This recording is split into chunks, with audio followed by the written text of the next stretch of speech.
every Monday at 6 p.m. Pacific time. That's Pacific time. And we have a lot of fun. I start off reading through the comments. We talk about what people want to talk about, what they bring up. And then at some point in here, I have a topic of discussion. Today, it's an announcement. And then we continue to talk. So if you want to talk about something we're not already talking about, go ahead and put it in the comments and we will chat about it.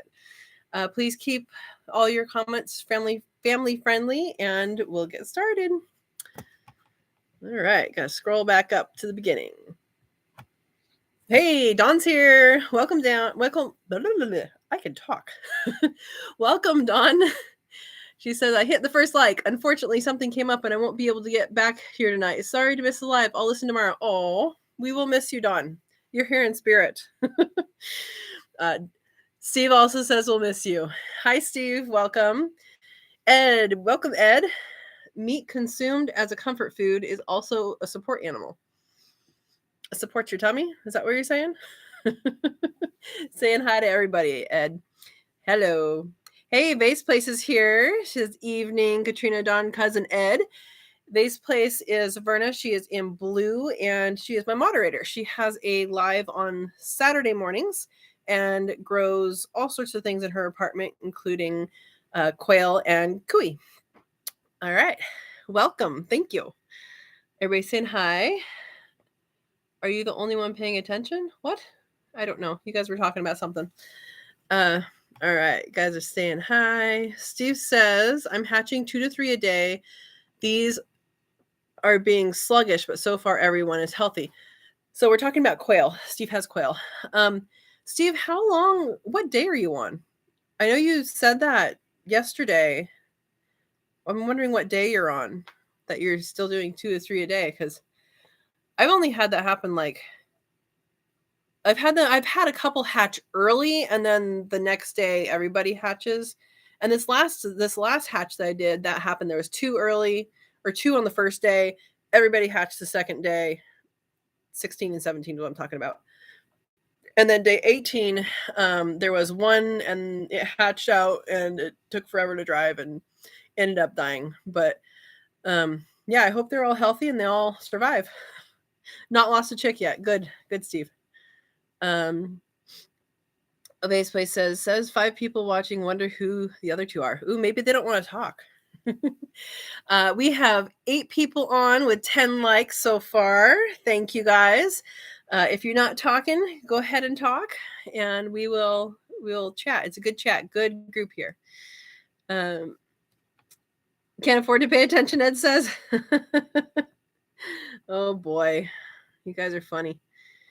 Oh right, Ed, if you fall asleep halfway through this, you'll be forgiven. He's been up for a while. Yeah, and I actually have hot chocolate, which was happening while I was setting up things.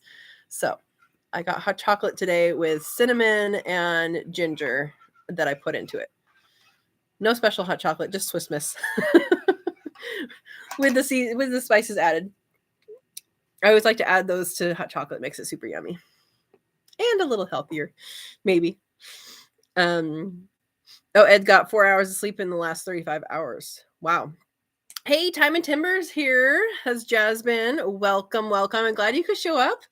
Hello, all. I finally have a Monday night to join. Awesome. So Jasmine has goats, and did they kid or did she kid? I don't know how many you had that were kidding.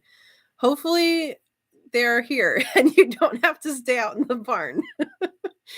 And hopefully you've caught up on sleep. So I'm hoping. Uh-oh. You guys are all staying up all night. That's not good. Any kid news yet? The same question I just asked Steve. Everybody saying hi. Vase Play says, wonderful, Jasmine, still no real labor. Let's see. Oh, Vase change into iced tea after this coffee. All right. We'll try and keep it exciting. S.O. Swanson says, are you sure she's expecting and not just eating good? I think she knows what she's doing when it comes to goats. Vase Place is making bread. Awesome. Oop. Let's see. You guys just jumped. Steve says, why is it when she said family friendly, I feel like she looks right at me? Because I am, Steve. I just want everybody to feel comfortable. I know the people who typically do the comments kind of have some insider information, they talk to each other a lot. And so sometimes it can be hard for someone new to pop on the chat. So I want people to be comfortable in being able to do that. There you go. JJ says, hi all, sorry late. I was a couple minutes late too. It's all right. You're here. Okay, so Steve says this is quail hatching. Thursday was day 17, so I'm on day 22 and 2 more in the incubator now. Wow. I think I've asked Zach from My Shire Farm this before, and he said day 22 was the last day he had a chick hatch and also be healthy. So I would be curious to see how your hatch progresses, if you have any more or not after today. Yeah, wow. That's a long hatch. Usually it's 2 days and maybe one more, but that's long. Time and Timber says, no goat kids yet, still. And yes, S.O. Swanson, I can feel at least 2 babies. She's in pre-labor, nothing much happening though.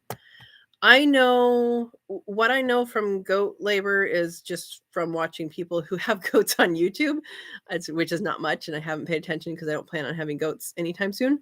But I'm glad that you know what you're doing, and if you can feel the babies, they're in there. That or something's in there that needs to come out anyway, right? Yeah, hopefully she'll have them soon. Hey, Marianne is here. Welcome. She says, hello, everyone. I hope everyone is doing well. I'm going to guess that means well. And a palm tree, an island. You must be on vacation. Ed. Yeah, Steve says, yeah, I'm looking at both of you guys. I think so. Everybody's saying hi. Diana Tuttle Farms here. Good evening, all. Good evening, Diana. JJ wants to know, so your quail are sluggish. Yeah. I wonder, Steve, what your I know you do extra thermometers like most of us do. Is your incubator running cold at all? Like, that's just a long extended thing. It's pretty interesting. Ed says Jasmine drive the goat down a bumpy road supposed to work on humans. I have a friend that she was way past, and they went horseback riding to try and induce labor, and that didn't work. I don't remember how far past she was, but she was way past. Yeah, but then you have a goat giving birth in a car, and that's maybe not the best choice. Yeah, day 22 seems a long time. It does. Hey, Erin's here. Good evening, quail peeps. Good evening, Erin. I hope you're doing well. Have you butchered any rabbits since last week? I'm curious. I'm going to keep asking you this because Andy Rabbit and I both see the males have tougher. It's not tough, but it's tougher connective tissue. I would like to see if you actively try and observe this. If it's not try and observe it, actively look for it if you observe it. Yeah. All right. Everybody say hi. All right. Man, you guys are done talking? That was a fast live. No. Okay, so Steve says, no, everything was spot on. Extra thermometers, 2 that I move around. They're just being special. It'll be interesting to see what your next hatch is. Yeah. The only thing I could think of other than that is maybe your fan needs cleaned. I know I had a lower hatch and I was like, oh, maybe I need to clean the fan. And that was maybe, I think that helped. Sometimes when you're hatching, you clean the incubator and sometimes you forget about that fan and it has that dust buildup, which is not good. Yeah. Aaron says, not planning on butchering until after Easter Sunday. Everything gets sold as pets up to that date. That makes sense. The ones the Easter Bunny didn't choose gets eaten, huh? Yeah, I think that's a good idea. If you're selling them, hopefully people who are buying them are keeping them. And I would wonder, like, during Easter time, there's a lot of rabbits that get sold, and a lot of rabbits actually end up being released or being into shelters. I know sometimes they show up on Craigslist a lot after Easter, and they show up just like wandering around after Easter. And I'm wondering, is returning the rabbits to you something that you're offering? Because that would be, I don't know how big an issue that is where you live for the pet thing, but you could do that, and then once they're returned, they could be, meat. So just a thought. Get you more meat. Hey, Vay's back. JJ says, I hacked and dug as best as an elder can and ripped out a huge apple tree and a huge wild rose. Now I have room for my quail shed, even though right now I can hardly move. Oh, yeah, Epsom salt bath. That's the answer for you. Well, I don't know if it's an answer. I don't know what else is going on. Yeah. Uh-oh, Steve, did I figure it out? Steve says, I did forget my fan. Oops. I don't know if that's the reason or that's not. But if you clean it, it'll be interesting what the next hatch looks like. Yeah, I just use you can spray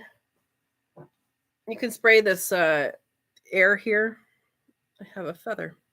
You can use a spray air here. The only thing is, so these have the long tube things on them, so you can get very specific places. But you're supposed to evacuate it before you spray it on what you're doing, because it has some liquid in it. And I just went on the front porch and I went, shh, and didn't even check to make sure that thing was tight. It still had the little tube on it, and it's somewhere in the yard. So there's a lesson for you guys. Either take it off when you do that, or shove it in all the way when you do that. So it's somewhere in the yard. And of course, it's black, so it's not going to be found very easily. It's not like it's bright red like they do WD-40.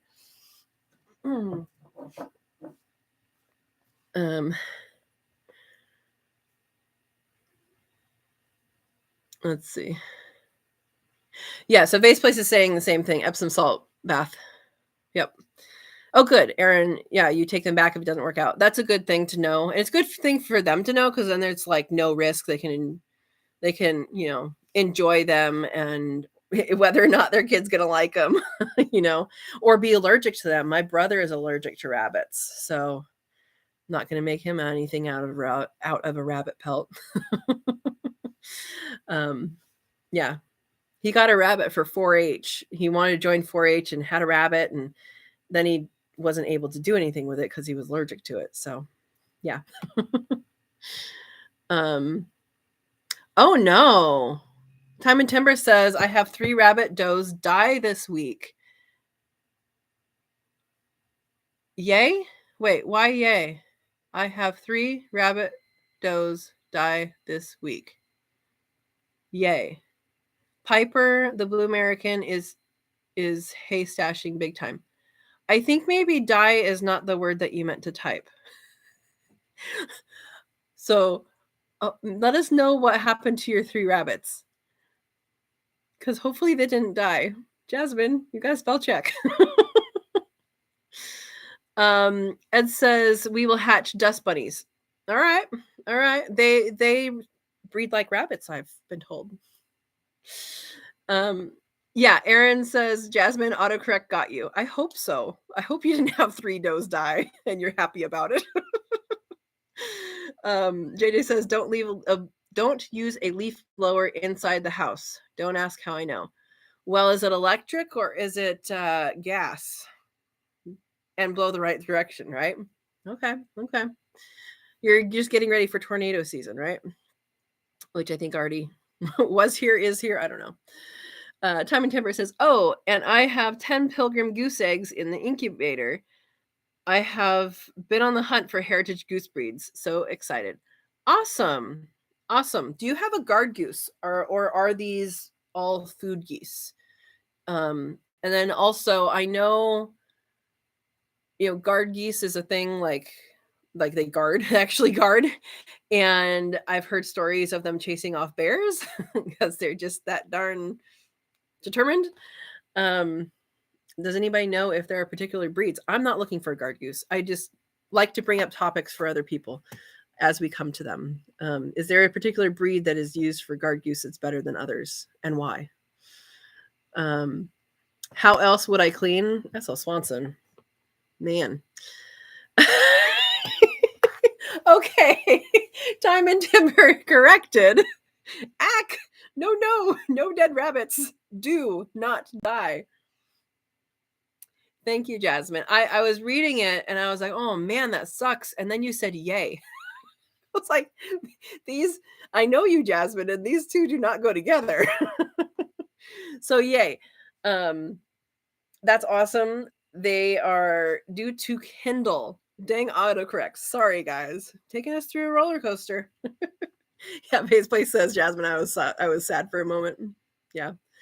Puts away tissue. S.O. Swanson. Oh, autotype. Yep. Hey, Truck 3 Wardens here. Evening, everyone, from snowy land of Wisconsin. Welcome, welcome. Aaron is laughing at Jasmine. I knew what you meant with the hay stashing. I knew that part, but I'm like, did she have 3 die and one's hay stashing, and that's what she's happy about? Good catch, she says. Hey, Buster's here. Welcome, Buster. Vaseplay says, any goose will cook a predator's goose. Yep. I have only eaten goose once. Is that true? May have been twice, but I know of at least the first time I had it, and it was very, very good. I recommend it. And that was a wild one, so I don't know how much different the domestic ones taste, but I'm sure they do. I'm sure they taste different because you are what you eat, right? All right. Oh, Vase Place people do not realize that swans are very aggressive. I realize that swans are very aggressive. Yeah, they are. I knew a guy who did a project with small.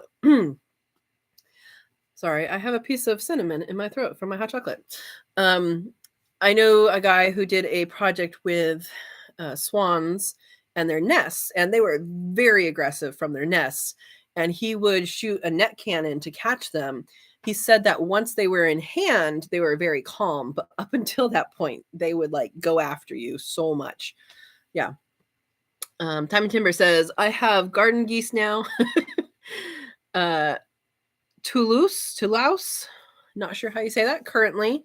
Super sweet. I have had guard geese, Africans, or Chinese do well for that, but I didn't appreciate being bitten by the African.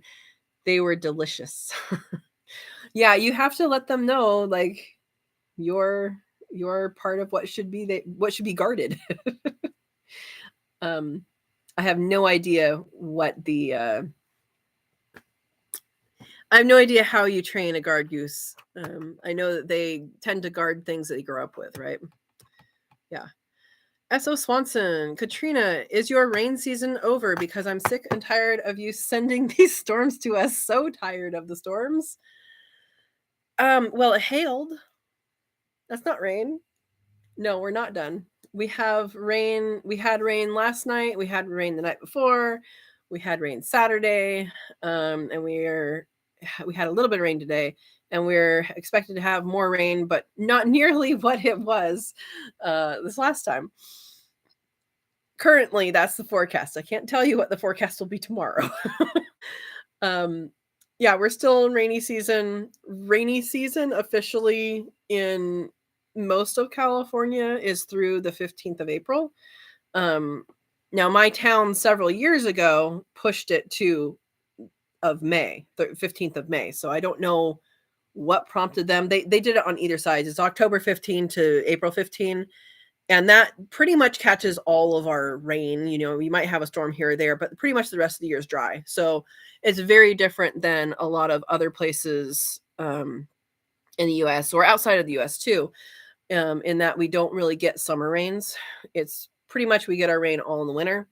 Every once in a while, you get a storm that just kind of dribbles down stuff during the other times. But yeah, my town, my city had, instead of October 15, it was September 15 and May 15, and the winter part, that was it. So yeah, it's not done.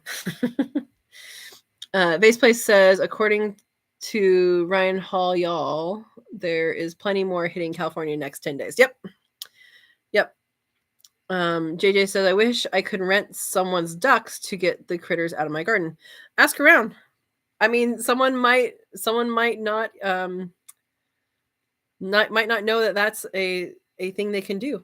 Ask someone if you can borrow their ducks. Time and Timber says, these breeds are grass grazers. They literally keep a lawn manicured. Great for a homestead, especially in Little Orchard. Yeah, that's awesome. They have a ridiculously high amount of their food as forage, right? Isn't it like near 100% or 100%? I know certain kinds of geese are basically grazers.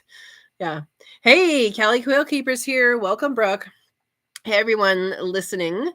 Does anyone have a good tea concoction for a cold? Day 7, I put every herb and spice in my cabinet with some broth. Usually does it, but no. I'm going to guess Verna has a good idea on that. For a cold, I would try, if you have fire cider, I would use fire cider. If not, I would take a little bit of apple cider vinegar and toss that in, toss that back. And for colds, if you have a sore throat, slippery elm is a good ingredient. It'll be an ingredient in other things. If you have a sore throat, there is a tea called Throat Coat, and that is excellent, and I would recommend that. But yeah, oh yeah, and JJ says horehound also. Yes, echinacea. Yep. Yeah. I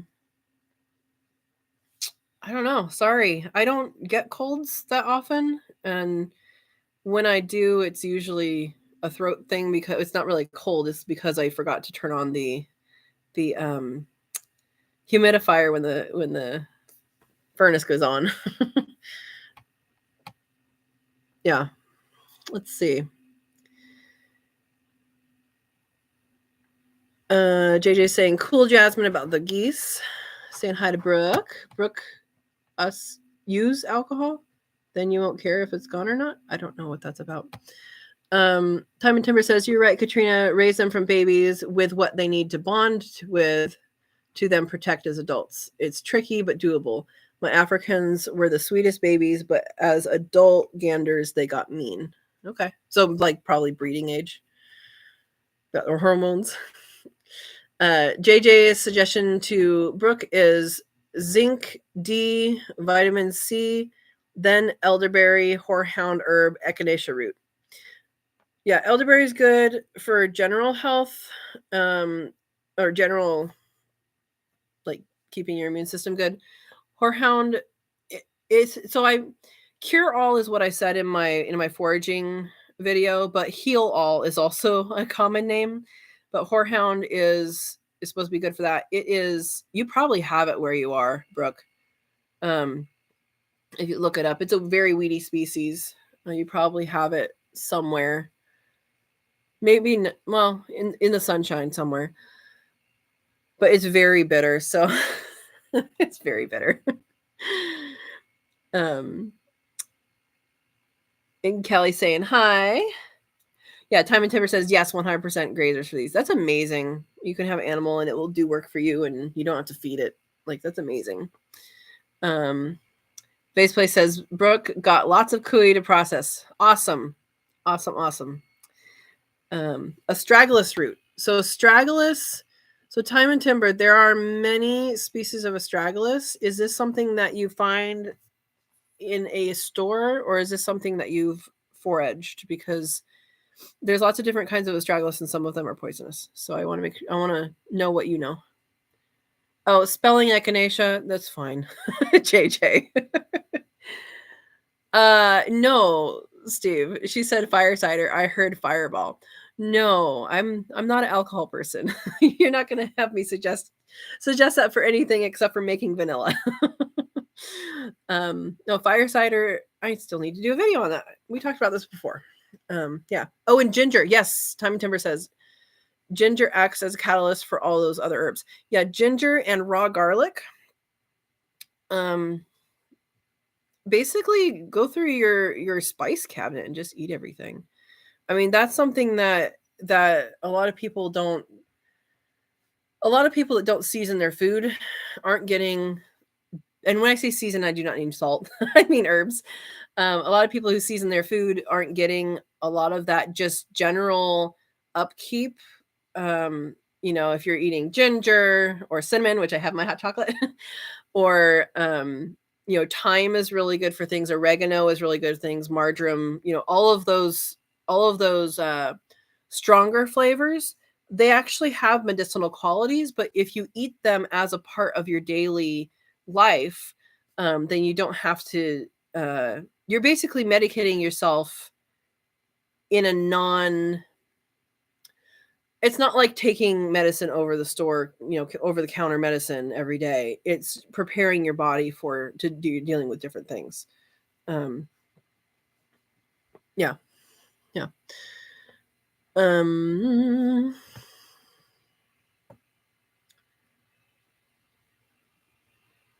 Let's see. I gotta go back up. Sorry. Oh, Time and Timber's laughing at you, Steve. For cold, slippery elm bark, echinacea, feverfew. I missed that. Black willow bark, elderberries, elderflower. Yep. So, willow bark is where aspirin comes from. And I don't know why black willow bark specifically, but I'm sure it's good. Thanks so much. I never get sick. Yeah, I don't either. So, I mean, it's very rare. Time and Timber says, Brooke, traditional medicinal makes a great pre-mix herbal teas. I think that's what I have. Let me be back. I'll be right back.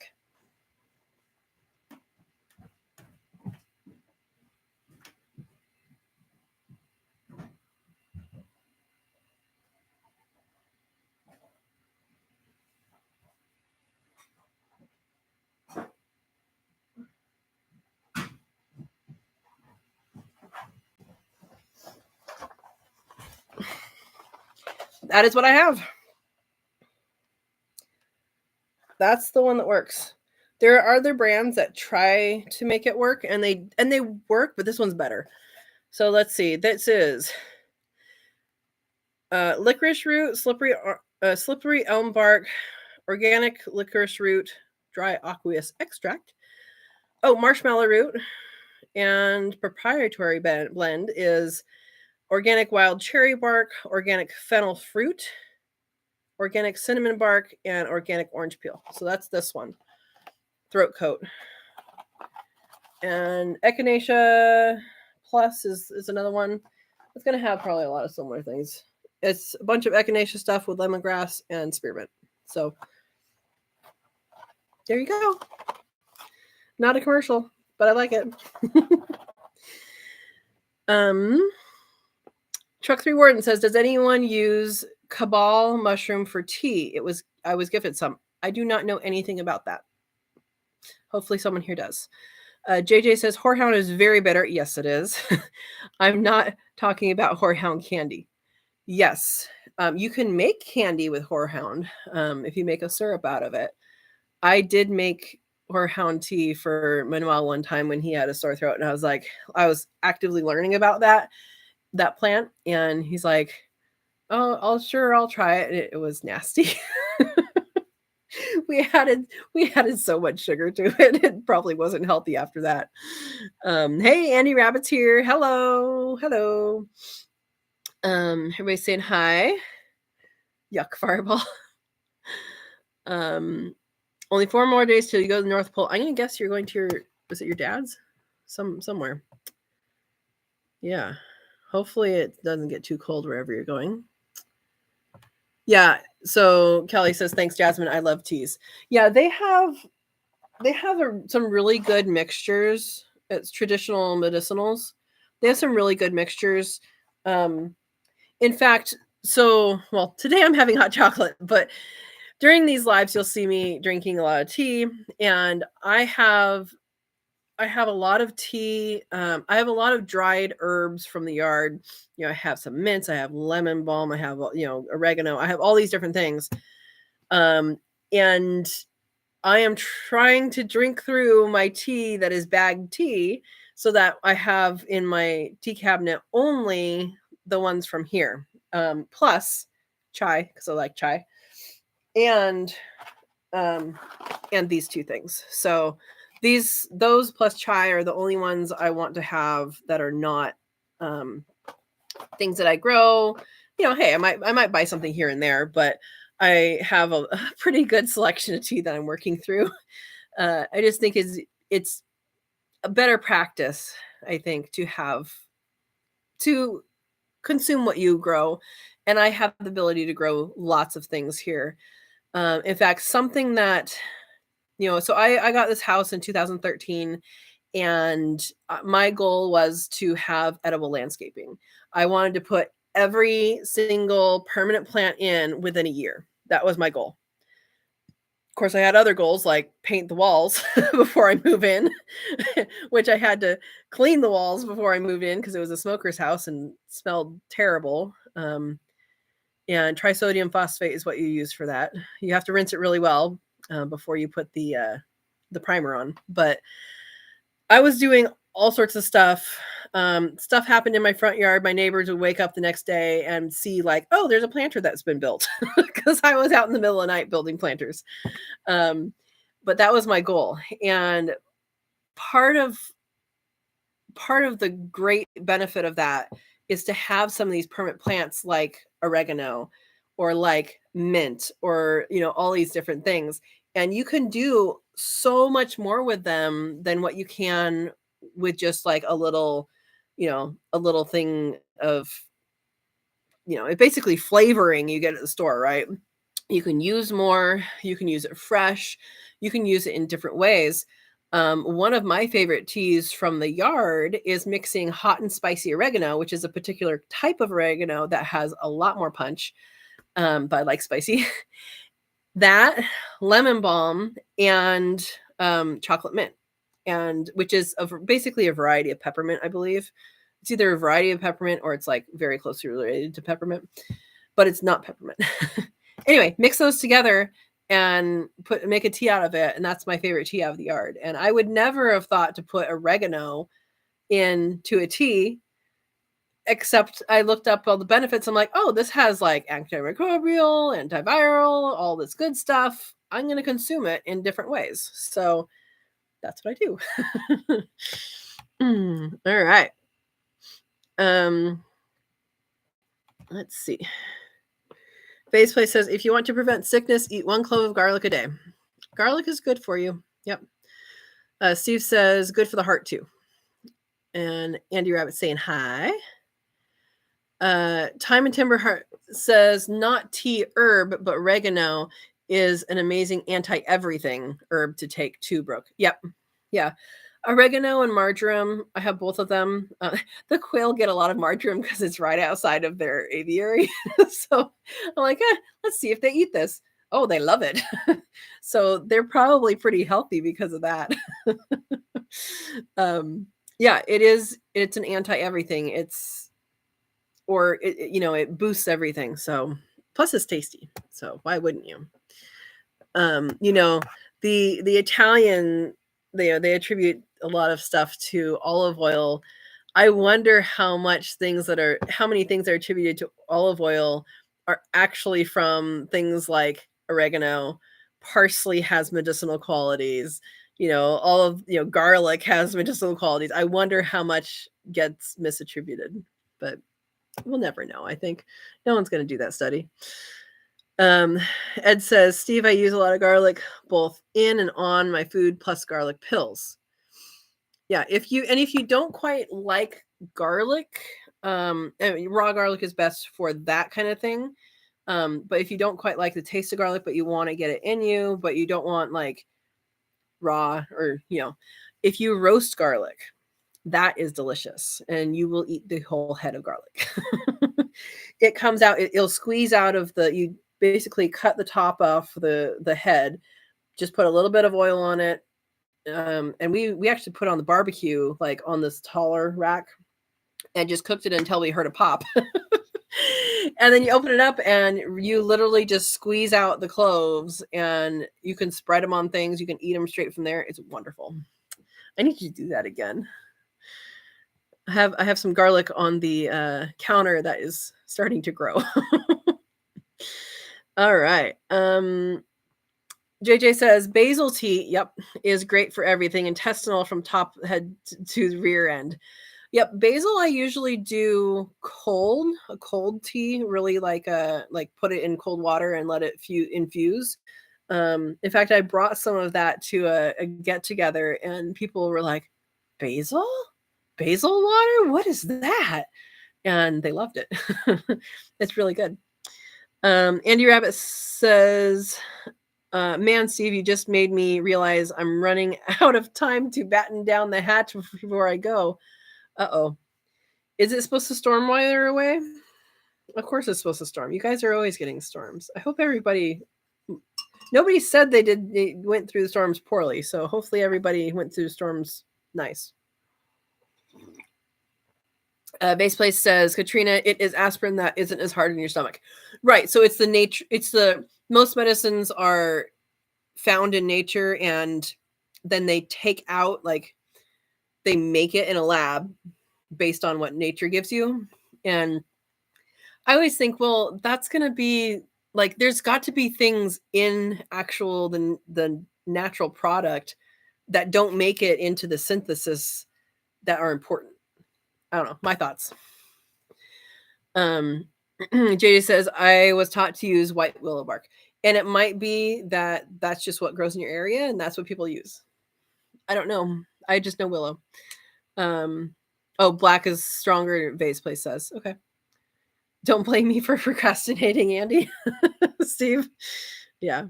I'm a garlic addict, Callie says. You got that covered, huh? All right. Garlic pills are not as good as fresh garlic. True, but they are better than no garlic. Fire cider vinegar is my favorite go-to. Yes, but that's kind of something. It takes 6 weeks to make, so it's not going to help her right now. Sorry, you might have came in late. Callie was asking specifically because she's sick right now. But yes, should start one now. Callie says, you are all the bestest. Well, you are also bestest. And I want to know if your little pup has puppies yet. Steve says, I made vegetable soup, sliced up so much garlic in it. My roommate called it garlic soup. I actually ordered garlic soup at the Garlic Cafe. I live in Gilroy, which is the garlic capital of the world. And it was really, really good. It was so good. And Vase Place says, I love roasted garlic spread on everything. It's something I always forget to do. I know I have garlic. I have a way to roast it. Why am I not doing it? No excuses, guys. Ed Gottmate says, Time and Timber says, I fed my indoor dog Slippery Elm with their dinner because they helped themselves to a whole bucket of quail eggs, minimum 80, while I took the livestock guardian dogs to the goat pens. Stinkers. No, they're going to be really stinkers soon. They're going to stink. I hope everything goes well for them. They don't have too much of an upset tummy. Vase Place says, my favorite homemade tea is sage and lemongrass. Good choices. JJ says, then of course a bit of moonshine with honey and lemon. That was the only cough syrup when I was a kid. All right. Honey and lemon I'm on board with, not the other.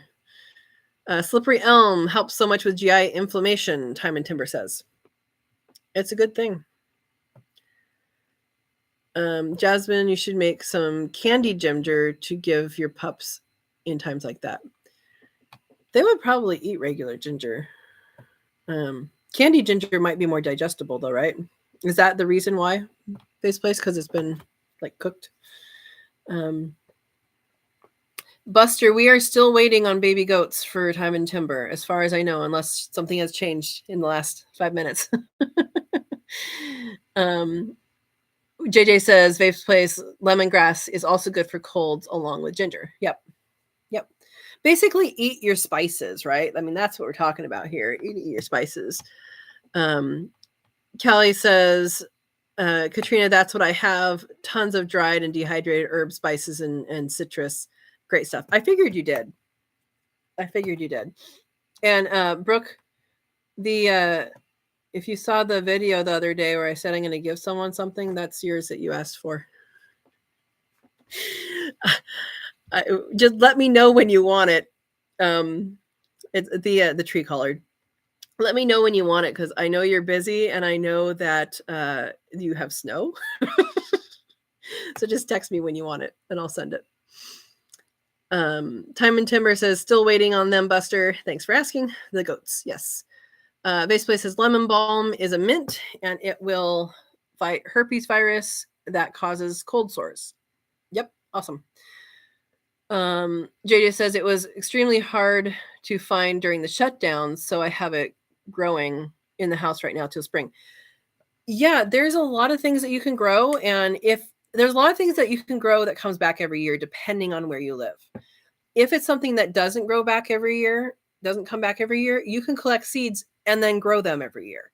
I mean, if you look at a seed packet, especially things like, mint or basil or something has like 1,000 seeds. I don't really know how many. It has enough, right? It has enough. And when that goes to seed, if you collect the seeds, you just spent what, $3 on a packet of seeds, and it's all that's all you have to spend. You don't have to buy more seeds the next year. You just collect the seeds. Yeah. Andy Rabbit says, my poor hubby, I bred rabbits to have babies while I'm gone. Sorry, hubby. Well, hopefully they are all good mamas and take care of themselves and are doing good. Vase Place says, I haven't been able to find it in the last 2 years. Yeah. Lemon balm. For herbs, I have not tried to grow herbs as a general whole from seed, except for things like parsley and basil. And is there anything else? Mexican mint tarragon, something like that. And pipicha I've grown from seed. That's a Mexican herb.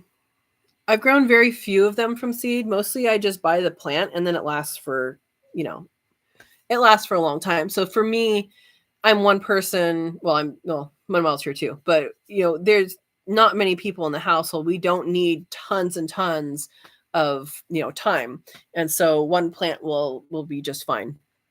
And I don't feel I need to sow the seeds of that specifically. I'm going to be experimenting a little later with starting some different kinds of herbs that I have picked up seeds of, so that'll be fun. Yeah. He needs to learn. Yeah. And Andy's husband needs to learn how to deal with bunnies. Yep. JJ says, I overwinter it in zone 6. Vase Place, you can grow it if you find one with the white base of grass put in water. Yeah. So lemongrass, I have done that. Lemongrass you can grow from the store. So if you have it, sometimes they cut off the roots and sometimes they don't. Manuel just got home. If they don't cut off the roots, you can start that. If they do cut off the roots, don't buy that one. You'll be the weirdo searching in through to find one with roots. Andy Rabbit says, I need to go get some lemongrass this year. I forgot last year till it was already sold out. I have some that comes back every year, but it's never grown that great. And I think it's because I have it in mostly shade. And it gets hot. So it's like kind of has everything to deal with. Yeah. Ed says the wife and I can't eat oregano. Tastes like soap to us. Really? For oregano? I've heard of that for cilantro. I have grown cilantro from seed as well. I've heard about that from cilantro, but not oregano. That's interesting. Yeah. Callie says, I came home to a mason jar full of rosemary and vodka that Justin made into a tincture. Cute. Are you teaching him, or does he already know these things? Andy Rabbit says, Verna, he can, but new moms, if he's at work, they will be okay. So they're new moms, so they haven't had that experience yet of kindling. Yeah. Ed says, wife's dragon babies love lemon basil. Lemon basil is really good. We're talking about dragons. We're actually talking about big lizards. Right? Andy Rat says, no, Katrina, I won't be with my animals. Lots to do. Make it easy for the hubby. Yep. Vaseplay says, did you know a tablespoon of aniseed with 4 ounces of vodka is a great medicine for PMSD or typical PMS? For the first 4 weeks, you shake the jar once a day. After 4 weeks, you take 1 tablespoon when you start having symptoms. Good to know. Good to know. Callie says, oh my goodness, Katrina, garlic Gilroy soup. See you soon. Callie, come on down if you want a break from snow. We haven't got it. We got hail. Come on down. JJ said, you can't find it. Okay, so JJ's going to talk with Base Place. They eat fermented ginger. Okay. The dogs is what we're talking about. All right, I'm going to talk a little bit more, and then we're going to do our announcement because it's already almost 7. Manuel, do you want to be here for the announcement? Yeah. Okay. Come on over whenever you're ready. All right. We'll see when he comes over. No trip to Gilroy till the cold is gone. Well, that's true. That's true. Okay, candy ginger is easier to take, and I had a Roddy that loved it so much that every time I opened the cupboard, no matter where he was there at my feet. You know, Vase Place, I would be too. I love ginger. I love ginger in all its forms. And like, if we go out to have, well, I'm not a fish person, not very fishy. I don't like sushi. I don't like cooked fish. Nah. But if we go out with Manuel's girls, they sometimes like the sushi, and they had that little pickled ginger, like thin sheets. I always eat that from all their plates. Yeah. Andy Rabbit says, Jasmine, I'm still waiting on the new grandson. Oh, my daughter is thinking about getting some raspberry leaf tea, which is not the same as blackberry leaf tea, just in case people know, or people want to know. Let's see. I want collards. I know. I have them for you, Callie. I keep calling you Callie, and I'm going to call you Callie in person now. Brooke. Awesome. Yes. So, Callie, when you are ready, when life has calmed down up there, let me know, and I'll ship you some, or we can get together. I think we're about 3 hours apart, 3.5, something like that. I wish I'd known about when I was younger. Yeah, JJ, something that is missing, I think, in today's in today's society is medicinal herb knowledge and cooking herb knowledge, and what exactly can be used, tinctures and teas and poultices and all that stuff. Let's see. Just did a goat check, still waiting. Time and Timber says she's isolating herself, but not nesting or chatty yet. Sigh. These babies are on their own timeline. Apparently not in a rush. Jasmine, I think your goat babies are talking to Steve's quail babies. They have a plan. Manuel's here waving at you guys. I'm not down there yet. Okay, everybody saying hi to Manuel. Andy. Never owned tree collards, but the regular collards grow good here. Yeah, the tree collards grow upwards unless you cut them off, then they grow like a bush. So you can either do that or not do that, depending on what you want. And you can like put them on a trellis if you want and all that. And if you didn't see it already, I did do a video on how to propagate them. Was that Sunday's video? I think it was Sunday's video. keep mosquitoes at bay. The lemongrass. Yeah, lemongrass. Oh, keeps flies away too. I think there's something with the lemony. I wonder if that's true for lemon verbena too, because I have lemon verbena in the back, and that's wonderful. All right, we're all going to pay closer attention to this. Okay. Tons of Tulsi basil. It spreads weed by seed. Yeah, Tulsi basil is good. I've never grown it, but I've had it. Yes, cilantro. You're getting sleepy. That's all right. Yeah, I was like, I don't know that oregano tastes like soap to anybody. Cilantro does. Yeah. All right, we're all gonna try lemongrass, lemon balm, all that stuff. I'm gonna try and skip down here a little bit. Planting. So Jasmine's gonna plant Tulsi this year. Had it growing. Yeah, hard time finding seeds this year. Oh, until this year. Yeah, the last few years, seeds have been pretty hard to find for a lot of things. I like Baker Creek for just finding seeds that might be a little more hard to find, but they were running out. Like in 2020 and 2021, they were running out. So I was glad I had some already. All right, let's see. Steve says, "Oh my God, that sliced tasty stuff is ginger." At the sushi places, yes, it's pickled ginger, Steve. It's pickled ginger. And you can buy it in the store. Did you know that? It's like pink. Yeah. Yay for announcement. Manuel is here now. All right. We're going to continue with the chat after our announcement. Do you remember our announcement? The name of the rabbits? Yeah. So you guys voted.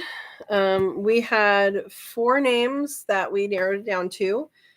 Ravioli, rigatoni, tagliatelle, which I know how to say now, and vermicelli, or vermicelli, however you want to say it. And you guys chose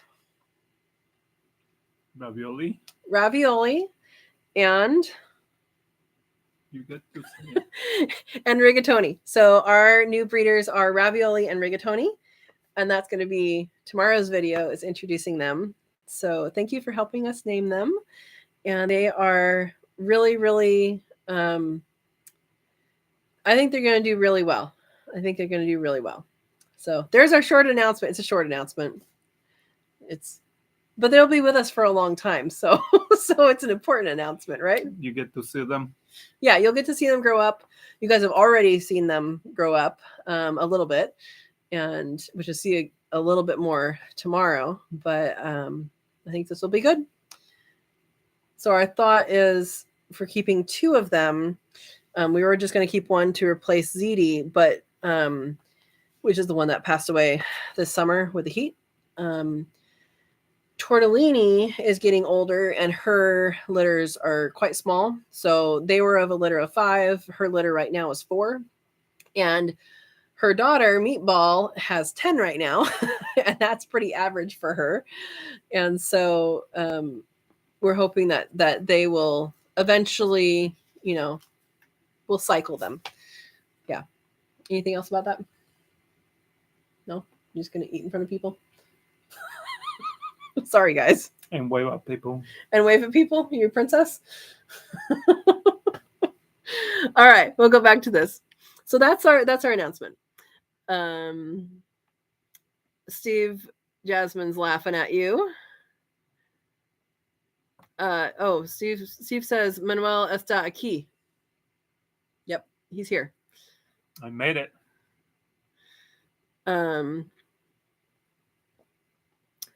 Calico Quill Keeper says we have the, I don't know how to say that, Ayurveda Medical College here. I'm guessing that's with herbs. That's awesome. So JJ says, I try to teach all the time. I also learn from others. Yep. People have knowledge and they're willing, like more often than not, they are willing to share. And especially if they don't have someone to share it with, then you ask people questions, then they'll be like, oh my gosh, someone wants to know this. And then they share. And then you have that knowledge, which is pretty cool. Yeah, Time and Timber says, so cool, Brooke. I agree. Yeah, Sunday's video was the collar video. Yeah. JJ said, I'm going to scroll down here. JJ says, I love lemon verbena. It is hard to grow here. It's something that can be cut back and kept in a pot because it can be cut back and grown every year. So if you can find one that's already a plant, like at a nursery, you can pot it up and bring it inside every year, and it loses leaves and it loses, sometimes the sticks die back, but then it grows back from the root. So if you really like it, I would try that way. You can dry the leaves really easily for tea, or whatever you want to use them for. They smell amazing. Sometimes I just grow it for just going like this with my hands and smelling my hands. That's the lemon smelling one outside. Yeah.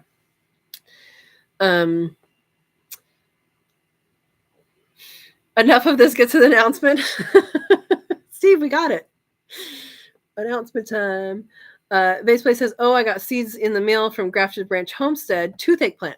I planted that last year and it did great until the water shut off and I didn't realize it. So it is sensitive to not having water in my area.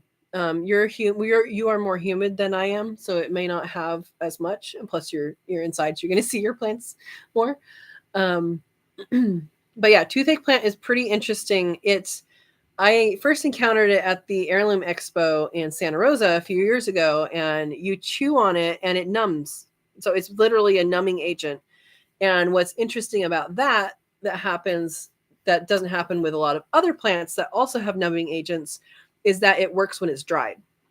So you can cut off the flower heads, dry them, and still have a numbing agent, which is pretty cool. Save seeds because the seeds were being sold were duds. Yeah, was that the 2020, JJ? Callie says, Steve, I eat pickled ginger out of the jar all the time. Yeah. Look in your stores. It'll be in the, how they usually have an aisle that's like Hispanic food and Asian food and all in one aisle. It's going to be on that. It's usually on the top shelf. I don't know if that's true everywhere, but I've never bought it, but it is good.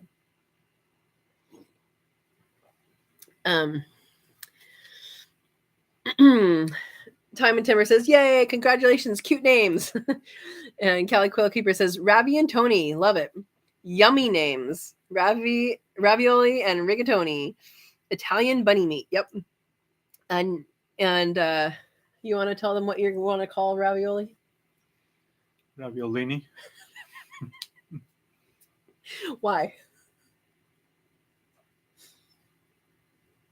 No reason? It just sounds good? Raviolini? Because it sounds Italian. Ravioli doesn't sound Italian enough? No, I want to say like Mario, like the video game. Raviolini. That sounds more Italian. Okay. And just ravioli. All right. Steve says, now that I know what it is, I can buy it or make it. I'll be having lots of pickled ginger. Yeah. There you go. Not the thing I thought I would teach someone today. But Steve, like you said, you learn all sorts of random things. Brooke, how do you pickle it? You can buy it in the store. Or you can shave it. Like the ones in the jar are like super, super thin. Yeah. It's delicious and easy to make. Callie, I expect you to do a video so we can all learn. JJ says he's a total plant nerd. I think most of us are. Lemongrass can be frozen for cooking too. Yep. Yeah, I think most herbs can be frozen or dried. Basil is okay dried, but it really should be used fresh or frozen. And how I do that is I just make basil out of it because that's what I'm going to use it for usually. Now, Pie Day is coming up next week, the 14th, 3.14. So I think I'm going to make pizza and a pie. And we don't have tomato sauce because we didn't have tomatoes last year. So maybe we'll make our pizza with pesto. We don't have tomato can or tomato sauce can? Not home. We have those big containers that I bought. I think we have 3 left. but I don't need to make a big container of it. But pesto on pizza is really good, so we'll do that. Brooke says very thin sliced and in a brine of sucrose and vinegar. Candied is bomb. Time Timber says, lovely chatting with you all and wonderful seeing your face tonight, Katrina. Yes, welcome. Wonderful seeing your face yesterday, even though we couldn't hear you. Glad I could join. Gotta go prep the outside sleeping arrangements. Good luck, Jasmine. I hope that this is the last night for you in the barn for a long while and that everything goes smoothly. She has goat kids on the way. Mama has at least 2 babies in her. Nice. Yep. Where at? Time and Timber, where are you? She's in the Midwest somewhere. Oh, so it's not here in California. No. She's where it's cold. Base Place says it is the seeds that are stronger on the toothache plant from what I was told. I don't know. I tried the flower head and it definitely worked. It was just a little piece too. Like you don't have to like munch the whole thing. It was a tiny piece. Yeah. Everybody saying good night. And Steve says report back with kids. Yes, I agree. All right, so doing ginger and balsamic vinegar.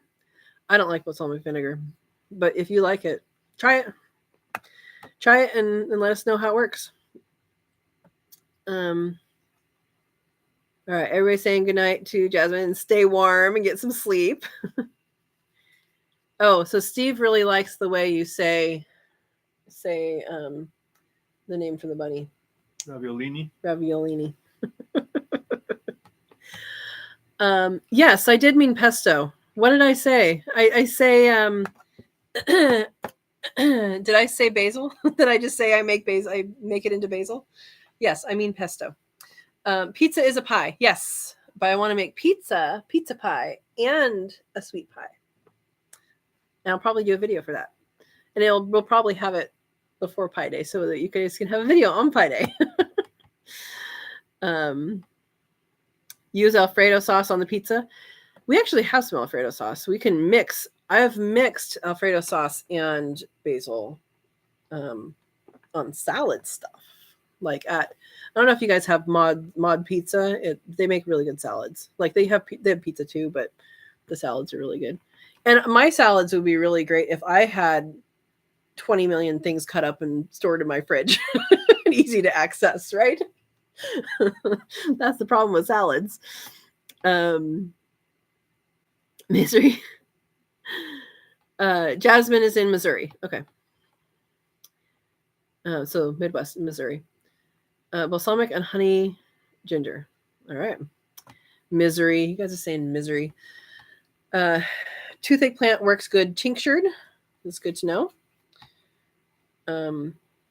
Buckwheat honey. That sounds good, Vay. That place sounds very sad. Yeah, it does. Misery. I don't know about sad, just depressing. I don't know. But Jasmine's there, so it can't be that depressing. Imagine me saying, "Oh, I live in misery." I'll be a joke with my daughters all the time. Yeah. He has one daughter that loves dad jokes. And I guess the other daughter likes jokes too, but she just rolls her eyes. But he has one daughter that really loves like bad dad jokes. All right. Let's see. Buckwheat honey is expensive, correct? Is that because the bees are pollinating and gathering from buckwheat plant? We have a lot of lavender honey here. And Vase Place says mine is from Canada. Brooke got a 5 pound. There we go. 5-pound bucket. I think it just depends on where you get it from. So the way like flavored honeys work, as long as it's not actually flavored,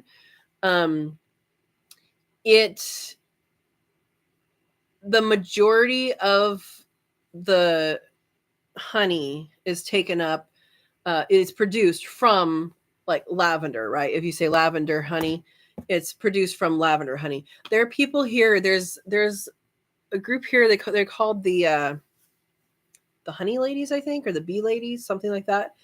And they have cherry honey. They have avocado honey. That is interesting and very good. They have poison oak honey. Yeah, poison oak honey, where the majority of plants that the bees are going to are poison oak. So a lot of these things can go in orchards. Buckwheat, I am assuming that it's grown in a farm setting, like like a wheat would be, or like that, where it's planted, and so they know what's in the closest proximity. Um, but it all depends on how that crop is grown, and how far the bees are going, right? I mean, the bees go quite a ways. What? Now somebody's hungry because Oh, they see me eating.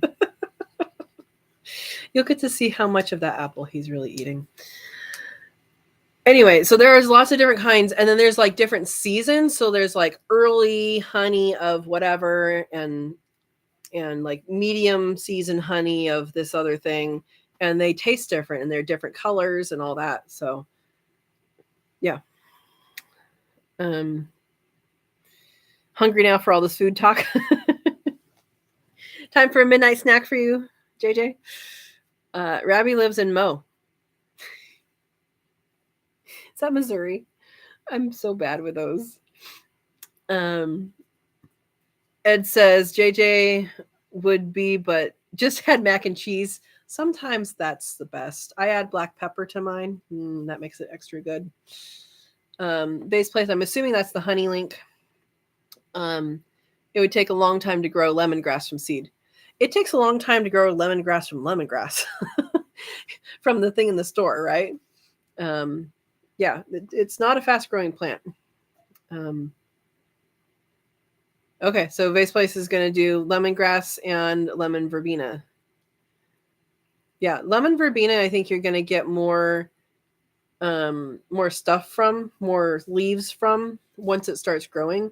Lemongrass it's kind of limited. Like, I never got the big stalks of lemongrass. It just always was very thin, and it'll come up again this year too.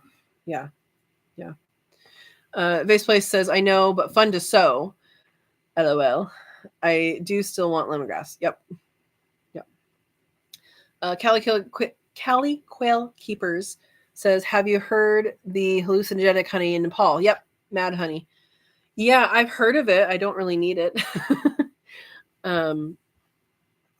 Yeah, there's all sorts of, and then there's Maluka honey, which I'm sure I said wrong, which is you can use it internally, but it's used externally. It's supposed to be really good to heal wounds, and you'll see that. I mean, I just saw in grocery outlet. I haven't been in there for a while, but maybe a month ago I saw they had like suckers, but it was Maluka honey suckers. So it was like trying to get kids to have the right sugars and like a healthful thing that might help them with something. So I don't know. It's out there. Hatchaholic. Yes, Andy. Hallucinogenic is what she said. No, hatchaholic. But yes, we are. And by the way, you guys still have eggs underneath you in my incubator. We are, I think, 8 days in. So they'll be there next week too. I think that's what it is. I'm going to have to check on the calendar. Heard of it, don't want it. Yeah, me too, JJ. We support your hatchaholic, Andy Rabbit. Yep. I think we do. So, did you show people how much of your apple you ate? No. Yeah, he ends up with like just the pit, like just the. It's not even a pit, just the like inside. Yeah. Enabler of hatching. Yeah. So, wow, we went on the herb train here, didn't we? Learning about herbs and teas and honey and throat coat. In case you guys came on late, this is a great tea for colds and sore throats with slippery elm. Yeah. I've not done any tinctures or anything like that, but I have definitely dried herbs. And I would imagine they would even have more potency if you did a freeze dried, if you had that capability. Baseplate says, Brooke, I would try just about any honey. Honey's good. Yeah.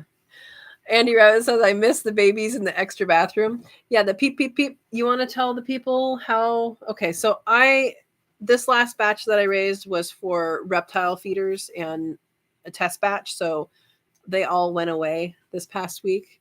You want to tell people how long it was before you noticed they were not there anymore?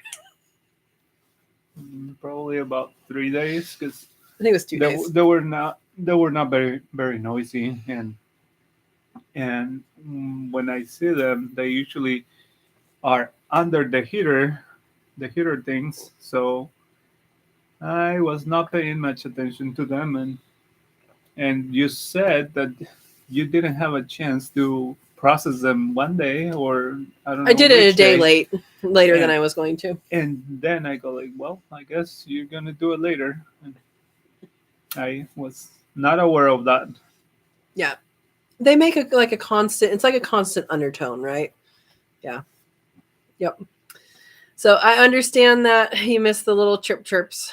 Um, Once they get past the screeching at night, which if you don't know the answer to that, the answer is give them sunset. Sometimes they still screech, but give them sunset. You know, put the light down a little bit. We have what are these called? Adjustable lights. What are they called? Dimmer. Yeah, it's on a dimmer switch. So we just give them a sunset, and then when we go to bed, we turn off the light, and they're usually good. And after the first maybe 4 days, they'll put themselves to bed, and they're like, "Oh, okay, we'll just go to bed." Yeah, yeah. Um, Ed Got Bait says, then we got on Crazy Honey Train. Yep. Uh-oh. Base Play says, dang, Little Mama is about to be on the call list. What happened? Little Mama, so for those that don't know, is a cuy, which is also called a um, guinea pig. And she raises them for food. Hopefully, I mean, does she not have babies? I thought she had babies. Yeah, hopefully she's behaving. As those one says, mine and the brooder are very quiet. Yeah, those in the incubator are screamers. Yeah. Usually there's one in the brooder that is just like attention getter, you know. There's just one that's just like, come get me, something's wrong. It's like nothing's wrong. You're fine. Yeah. Oh, she dumped out the water, taking the bowl out of the holder and throwing it around. Those babies are old enough to not need her. They are 5 to 6 weeks old now. Okay. I didn't know if you had rebred or not for her. Yeah, I do not have very much experience dealing with guinea pigs, except that my friend had one when we were kids, and her name was Cupcake. That's why I have such a hard time coming up with the word guinea pig, because I want to say cupcake. But I know the rabbits, if they don't want something in their space, they'll move it. You know, they just take it and move it, and it's kind of funny at times. Ed says, I didn't hear the chick out in the garage when I had some last time. That's the one that went out exploring. Base Place says, Andy, the biter is no longer a biter. That was Big Mama. Okay. It's easier to call them when you're mad at them. Well, that's probably true. I know the first quail that I processed was a bully, and he was a bully from like this big. I mean, I was like, oh, what's going on? You know, nope, he was a bully. When I combined them with the adults at 3 weeks old, which has been successful with everybody else except for him, he saw the adult male mounting the adult females, and he started to try and mount the adult females at 3 weeks old. Like, no, that's not what you should be doing. And he pecking at the male. I'm like, okay, you need to go. Yeah. Vaseplay says she dumps out the water, then wants you to refill it. She takes a drink, then starts the process over again. So she just wants fresh water. You should get her a little the nipple waterers in the container. See if that works. Never found him. Yeah. Yep. Mummy chick. Maybe a cat got in there and got it. I don't know. Okay, so Big Mama likes being petted now. That's great. Big Mama is also a kui. Sparkling water. Yeah, maybe put sparkling water in there and it'll calm her down, right? She'd be like, "What the heck is this?" Maybe a pregnancy and mama thing. Is she pregnant? That I don't know. Oh, rats, not cats, got to him. Maybe Ed says. Maybe Ed had a baby quail, escape its brooder and go wandering around the garage, and he never found it. Oh. Yeah. Oh, you tried those and ended up with floods. So maybe she just held it in, or did it? I know sometimes I have one that drips like constantly, which now I have my automatic, waterers that are always full, which I like. But when I didn't, before I had that kind of waterer where it's like a nipple water with a jug on top, and you had to put it like at the exact right angle for that ball to plug the hole all the way. It was really annoying. Now, luckily, I was outside, so it just went into the wood chips with the quail underneath. But yeah, with your situation, is going onto your floor. Yeah. There's a trick to water bottles. Why should there be? There should not be, though, Andy Rabbit. I know it's true. They should make them. It's not a complicated situation, though. I mean, it shouldn't be, but it is. Okay, her babies are the smallest. Yeah. She wants a mess and makes us mess up everything. Wow. And then she gets nothing. Yeah, some animals are just so concentrated on what they want and what their visions are for their lives.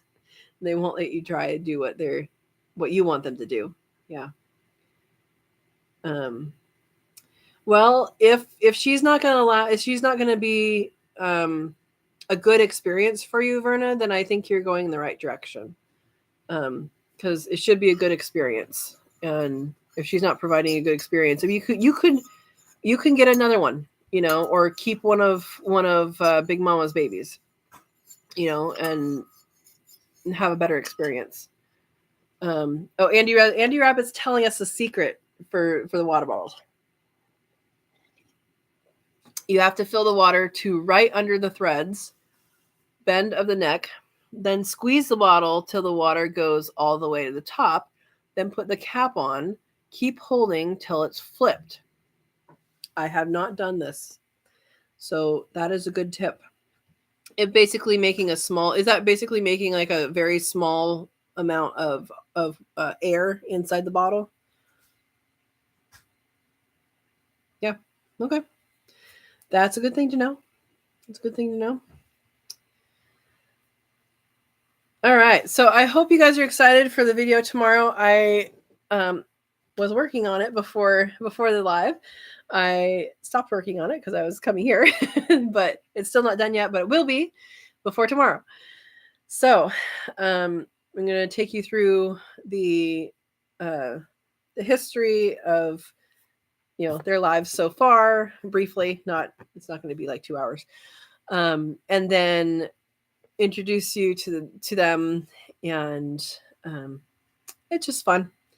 I like it. I think that you guys will enjoy watching them, Ravioli and Rigatoni, go through their. I mean, you've known them since they were born, right? Get to watch them grow up, and then have babies, and they will be bred in the fall because they'll be old enough then.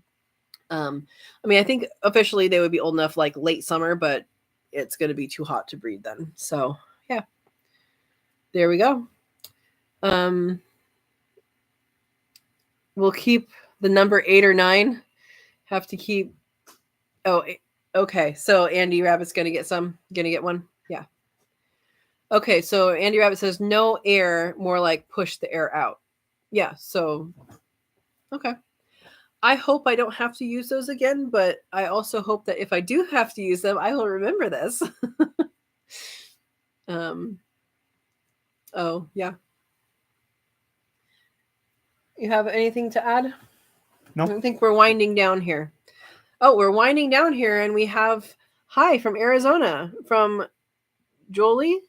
You're gonna have to correct me on how to say your name. Welcome to the chat. We are almost finished. But our announcement was that we have Ravioli and Rigatoni are the names for our new breeder rabbits. And we've been talking a lot about herbs and honey and what else have we been talking about, guys? Lots of things. We always have a good time here. And oops, why are you oopsing? Was it late? It's okay. We're here. We're here, and it's rewatchable. Yeah. Let's see. I like mini ravioli. Steve says. All right. Oh, Vase Play's gonna try her as a breeder. The one that you're saving for her. Yeah.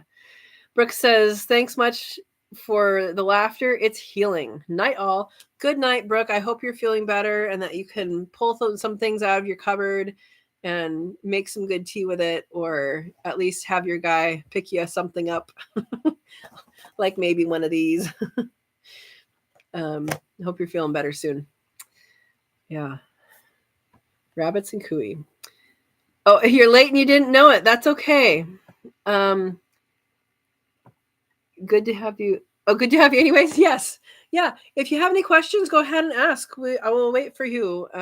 We're about to sign off, but if you have any questions or something you want to talk about, we still have lots of good people here that we can offer solutions or discuss different topics. You can rewatch the whole thing. Ray's Place says, yes, you can. It will be available directly after it's over. But if you have any questions or things you're wondering about, go ahead and ask. Yeah. Yepers, we love talking. Vase Play says, yes. Yep. It's a good group. We like to talk. Bee venom cream is good for runny, stuffy nose, Andy Rabbit says. Okay, I think I told you guys part of the story, but do you want to tell them when you got your stuff? What's up?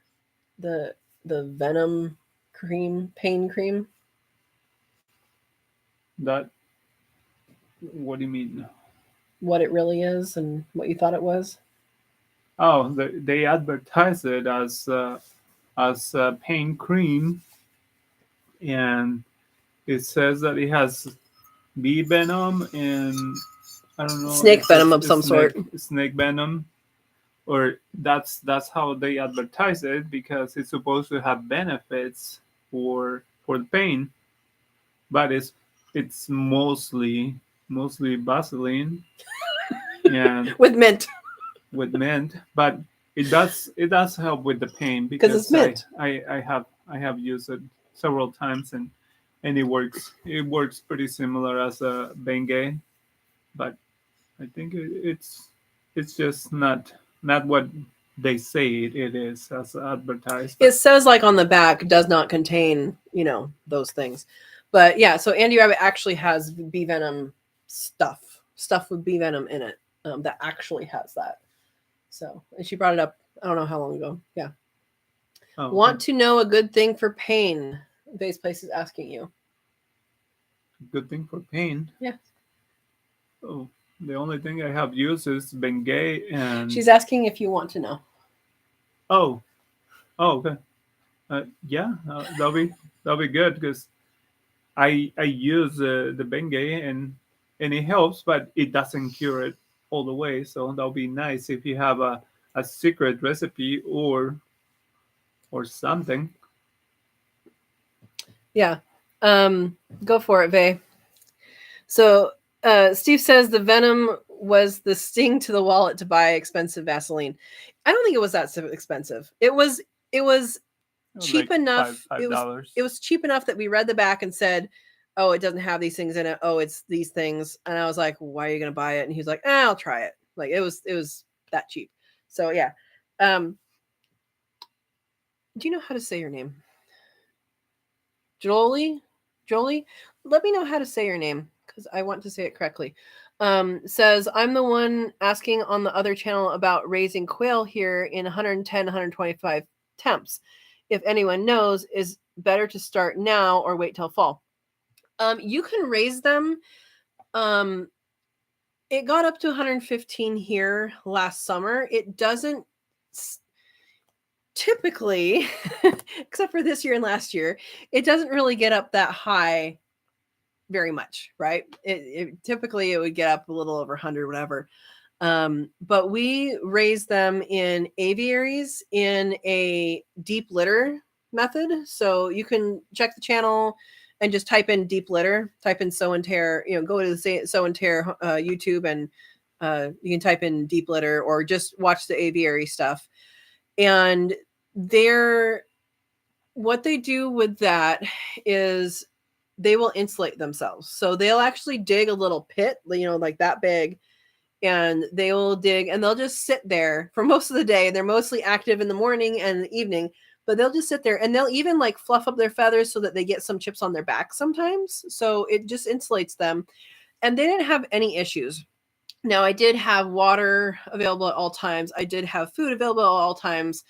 And they did have shade and they were also in shade. So like there's shade and there's shade, like it's on the north side of my garage, so it's already shaded and it has a tarp over it, so it's shaded. And then the other aviary is actually facing the wrong way. It's facing towards south, but it does have a tarp and we do have an umbrella on top of the tarp. So that would be number one. Is I would definitely recommend deep litter. I do not know how they deal with heat in the cage systems, but I've heard that they do okay. But deep litter, it makes sense. They have this behavior that that they do when it gets hot, and they don't do that when it's not hot. So I would recommend that. And then some people do use misters. I think if it got up to 125, I would probably use misters. And actually, I actually have a mister system. You don't even know that, do you? I got it on Amazon a long time ago. I haven't even tried it. And I just haven't hooked it up and tried it, but I want to try that for the one aviary or that is on the facing I said facing north, didn't I meant facing south. You did say south. Did I say south? Okay. And so that's I'm thinking about using that just to turn on for the hot days and see about that. Other things you can do is feed them things like watermelon or cucumber or apple, things that have moisture in them so that they have a nice moisture treat that has a little bit of sugar in it, because the sugar will help them, natural sugar, that will help them try and regulate. And, you think about, having some Gatorade or electrolytes or something like that. That's natural electrolytes. So that would be my recommendation. We'll see what other people say. Let's see. Faceplace says white vinegar that you put lots of cayenne pepper, let it soak for a couple days and rub vinegar over sore areas. Okay. Sorry, I was on a different thing. Okay. Faceplace's recommendation to Manuel for pain relief. White vinegar that you put lots of cayenne pepper, let it soak for a couple days and rub the vinegar over sore areas. Yeah, so vinegar is a cooling and cayenne pepper is a heating one. So that would pull it out. It makes sense. It makes sense. I will give it a shot. Thank you. Yeah. Faceplace is answering Jolie. They raise Glowy. That would make more sense. Thank you. Glowy. Thank you. Glowy. Thank you. Glowy says, Baseplace is responding to Glowy saying they raise them in Arizona and New Mexico as long as there is shade and they have plenty of water. Yeah, I would add that I know that people, if you're if you are in a dry area, which I am, and I would add the misters which I think I'm going to try that this summer.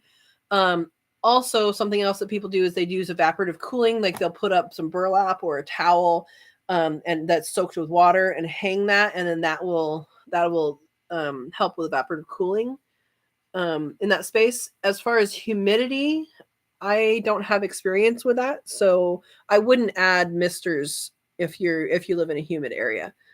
But that's for somebody who lives there for answering. Um, let's see. Steve is saying put them in the shade and they'll do well in those temps. Yeah. So yeah, make it so basically if you have them in a hutch, make sure the hutch has a roof. But then if you put that in shade, so under a tree or under another tarp that has, that's above it or something like that, then that gives them some extra protection. But I did not lose any quail to heat. I lost a rabbit to heat, but I didn't lose any quail to heat during 115 temps Fahrenheit. Yeah. JJ says pain is mainly caused by inflammation, so get that taken care of and things don't hurt so much. He plays soccer, so pain is mainly caused by elbows and cleats, which causes inflammation. You're right. The ultimate cause is inflammation. And a ball. What else causes that? Playing soccer. It's getting hit. Yeah. Soccer's a contact sport, in case you guys didn't pick up on that. Let's see. Glowy's, that's so obvious that that's how you say that, now that I know that. Thank you. Andy Rabbit says, Glowy, I had 110 temperature last summer. They were all good. And that this is something I think. Okay. I gotta go up. Okay. Andy Rabbit says, this is something I think they hatch around 100 degrees. They are in the brooder for the first week at 100. So I think they should handle 100 okay. Yeah, 100 is okay. And then, of course, it drops. So, yeah, you're using logic there. That's always good. Yeah, 100 is okay. So she's looking at up to 125. And I think once they are fully feathered, then they will be able to regulate the temps. So if they are not fully feathered yet, they have a hard time regulating their temperature, either hot or cold. So I don't know. You guys tell me if you live in a hot area. Tell me if this is something you would do. If you are hatching in a hot time, I would wonder if you would want to keep your birds inside past that 3-week mark, so you make sure you have the head feathers in to week 4. Somebody correct me. Somebody let me know if that makes sense to them. This is just me answering something as I would answer on a test that I didn't study for. Just because the feathers is what keeps them warm or hot, or warm or cool. They can use that. They can fluff it up for insulation. And it's just a thought I had. You guys let me know what you think. Hey, Amy's here. Welcome. Hi, everyone. I found a new live tonight. Welcome, Amy. Everybody's coming in late. It's all right. We start at 6 p.m. Pacific time, and it's fine. We'll talk some more. If you want to watch from the beginning, we talked a lot about herbs. We talked a lot about honey. What did we talk at the beginning? I don't even remember. Some quail stuff in there, some rabbit stuff. We announced the names of our new breeder rabbits, which is Ravioli and rigatoni, ravioli and rigatoni. Yeah. Glowy says, I didn't know they can eat those fruits. Yeah, anything you can give a chicken, basically, you can give to a quail. So, like apple seeds, you're not supposed to give to any animals because it has some bad stuff in it. But you're also not supposed to eat that yourself. So things not to give to quail are citrus, avocado, alliums, which would be onions and garlics, and is there anything else? Parsley I heard, but I don't know why. Yeah, but they can have all of those fruits. They can have most fruits, and and they love it. I mean, I give mine pumpkin. I know it is a fruit. It's a fruit if it has seeds, right? But I give mine pumpkin, so I still have pumpkins that I collected from people after Halloween. You could probably give them more pumpkins. I think we have like 4 left. Yeah, we have to check how they're doing. Sometimes they rot a little bit. getting old. Yeah. But there's a lot of stuff that you can give them, and if you could just give them a snack that keeps them hydrated, then that'll be good. Something, if you're giving them real food, make sure you give them grit. And then if you are giving them real food, it either needs to be food that is large enough that they can tear apart or small enough that they can just eat. So there's a medium size with quail that they don't really rip apart things like a chicken might. They might get to it and do it, but they'll, like in the summertime, if you're growing zucchini, they love zucchini leaves. And like my chickens, they eat the stem, but the quail do. They go after that really hard. Actually, they like it. But yeah, there's a lot of things that they will eat. Faceplay says, when I said cayenne pepper, I meant halved lengthwise. Yeah, so basically how you would do the whole pepper. Yeah, the whole pepper, which we have some. I was thinking to put the powder pepper, and I was going like, oh. I understood you. Yeah. It's basically making a fire cider, except with white vinegar, which is cooling. You could find some fire cider on, see what happens. We have some of that. I need to make more. So Swanson says they are good at temperature adjustment with their feathers. They can fluff to let them air themselves out. Yep. Talking about that, you want to tell them what I think about the fire cider? Okay. No, you tell them. No, you tell them. I don't remember all of it. Okay, we talked about fire cider, I don't know, several weeks ago, and I promised you guys a video because of doing it, and I haven't done it yet. It'll happen. He finally tried it. He's like, "Oh no, that's gross. It smells gross. It's yucky." And I didn't even smell it before. Oh, you didn't? You just thought it was yucky just because I make faces when I have it? I thought it was because you said it tasted horrible. So it tastes strong. That's why I didn't want to. I put like everything in it. Okay, go ahead. Yep. That's the story that I know. That you finally tried it. Okay. So I finally tried it after she was taking it for a while, and as a preventative.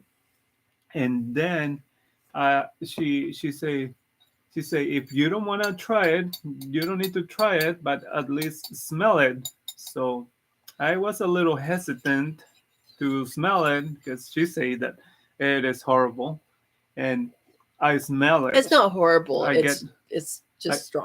I got to smell it, and since I am Mexican and I like salsa Valentina, which is it's a hot sauce that is. It's a vinegar-based hot sauce. It's pretty similar to the It's similar to, what is it called, the Chinese sauce that they use on sriracha. Sriracha. It's similar to sriracha. Do you know what peppers it uses? No, it says just red peppers.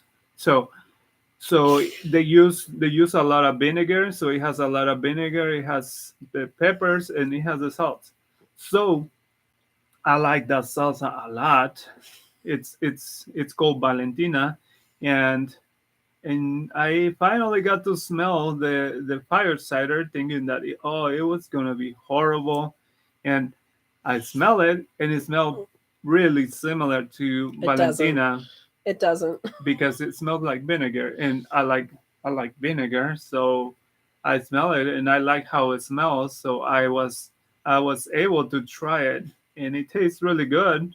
I like it, and I can probably take a shot every day, but I don't really need to because that's her medicine. So I made it like 2 years ago. I have my Valentina, so I don't need that. So you haven't had it since, have you? Pretty funny story. No. Yeah, he's like, "Oh, this is good." Like, okay.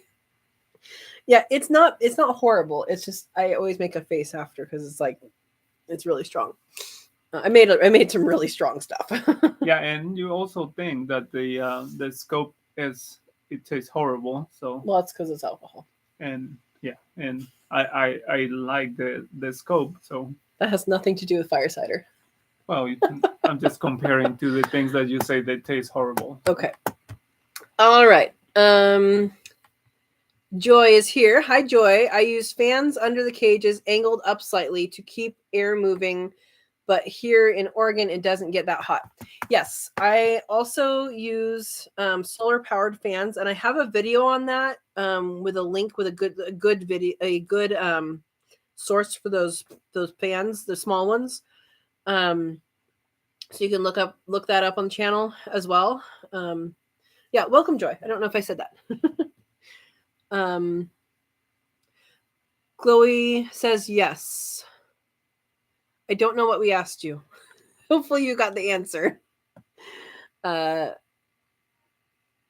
Rabbit says, Vern, I should try that with my Shiloh doggy. Yeah. The vinegar. Yeah. Oh, you guys jumped. Hang on. I gotta get you back.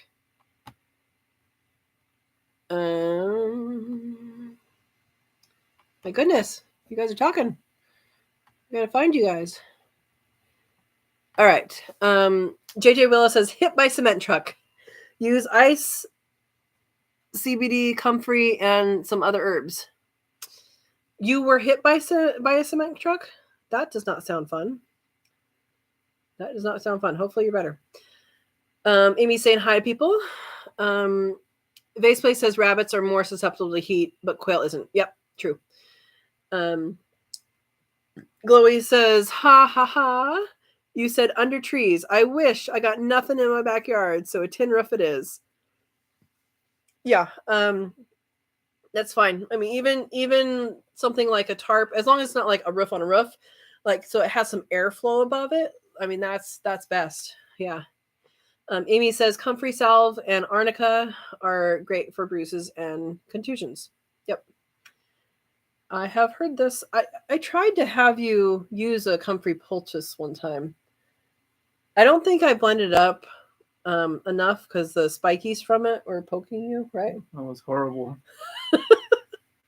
He didn't leave it on long enough to see if it would work. Comfrey's other name is bone knit, so it's supposed to be good on all sorts of stuff. Andy Rabbit says Verna, rabbits can be bred and should be bred for heat tolerance. Yes, they should be. Yeah. And Amy B says, Glowy, please paint that tin white. Yes, so that is something else to consider.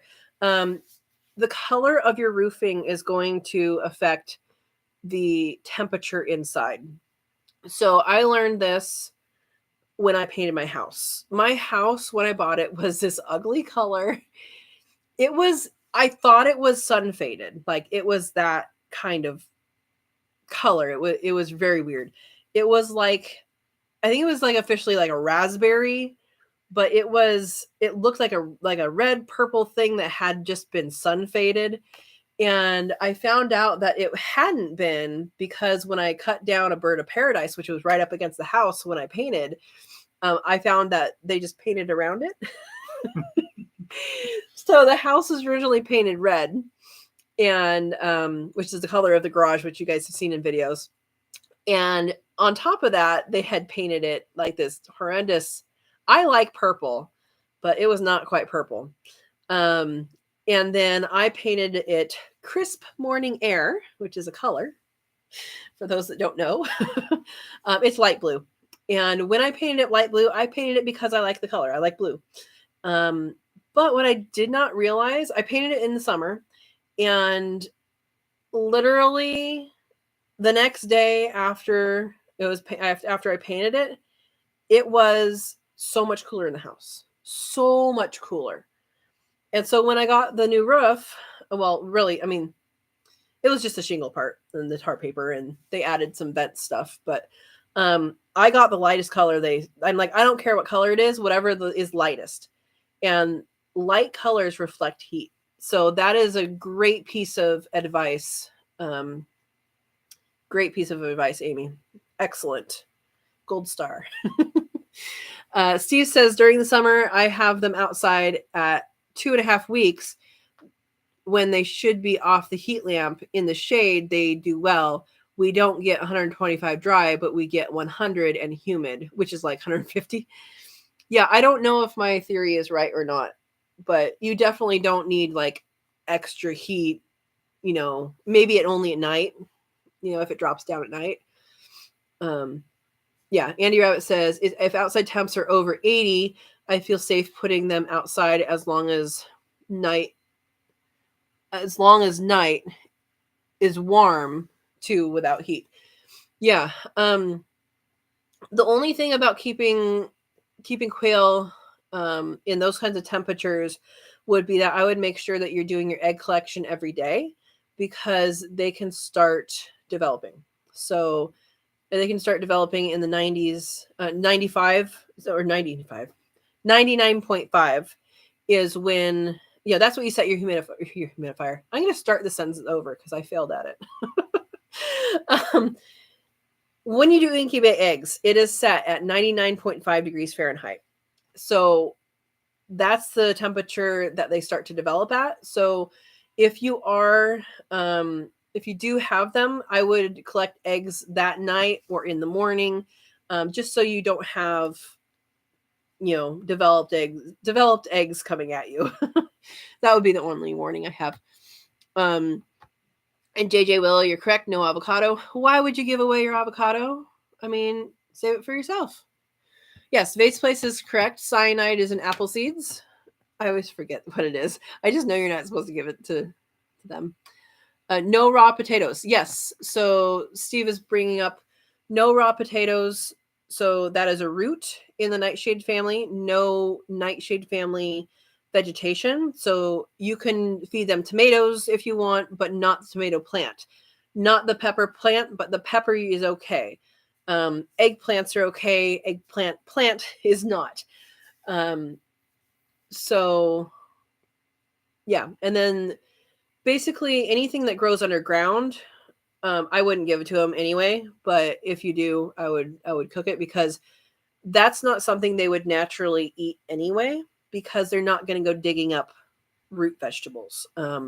Their scratching is very, very minimal, and they basically pick things off the top of the soil. So yeah, good points, you guys. Parsley is a diuretic and may dehydrate, Amy says. Good to know.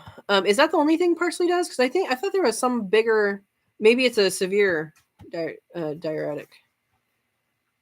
I don't know. Base Base says cucumbers and watermelon they love to eat to cool down. Yep. JJ says no tomato or Irish white potato greens. Yeah. So no potato family, tomato family, pepper family. What else is in that family? Eggplant family. If you're not going to eat the vegetation, well, that's not really true, but you can go by that. Yeah. Andy Rabbit says, if I could have thought how to spell it, I would have typed it. Back to school, right? Vase Place says you could also place herbs, fruit, and vegetables in ice cube trays with water. True. Give that to them when it's hot outside. Yeah, just something so that they have a little bit of cooling going on. Now, I would not replace their regular water with ice water, because it actually takes heat to they would have to heat up and use energy to make that cold water warmer for them to drink. I don't know if this is making any sense. But anyway, keep your regular water and then have that as a supplement that have an option to have. Yeah, Amy, my quail love comfrey leaves. Yeah, mine do too. Usually I give them that, but I give them at least I still only have 2 plants. I really need to split them up. I do give, usually when those are in full leaf, the zucchini is in full leaf and they like them equally. So I usually give them zucchini because they usually need thinning for the leaves anyway. JJ says, wondering if quail taste according to what they are fed. So I have not seen a difference. For the eggs, I believe there is a difference. There was a study done with chickens, and I'm just going to say that this is likely transferable. There was a study done with chickens, and it was trying to get to the root of what you can use for protein. And they used some sort of fish. It was like a minnow or something easy to grow. And they tested it, and it got up to 2% of the diet. And that's when their eggs started to taste fishy. So I don't know how transferable that is for quail. I would think it probably is fairly transferable, that if you give them a lot of whatever, it's going to affect the eggs. I had one customer tell me that my eggs were really sweet, and I don't know if that's when they had a lot of pumpkin or a lot of greens. I know greens affect the color of the egg yolk. It'll be more yellow or more orange if you have more greens. And I believe it probably affects the taste too. The quail themselves, I don't know. I would imagine that at some point it would get to that point, but I think it would have to be a really high part of the diet, is my guess. Again, I'm answering test questions that I haven't prepared for. Base Place says, no, JJ, they taste the same, but the eggs can get brighter if you feed them lots of greens. Yeah, so the study I'm citing is something for chickens. It may or may not be transferred to quail. I believe it probably is. But I don't know if you're giving your animals, 2% is actually, I mean, it seems like a small amount, but it could be a pretty high amount. Like, how often are you giving them that one thing, right? It's not like 2% this day. It's going to be in their system for a couple days. Yeah. Andy says, for fire cider, get some pineapple juice and do half and half. Makes it taste a bit better. Interesting. I've heard people adding orange juice, like adding into orange juice when you take it. Yeah.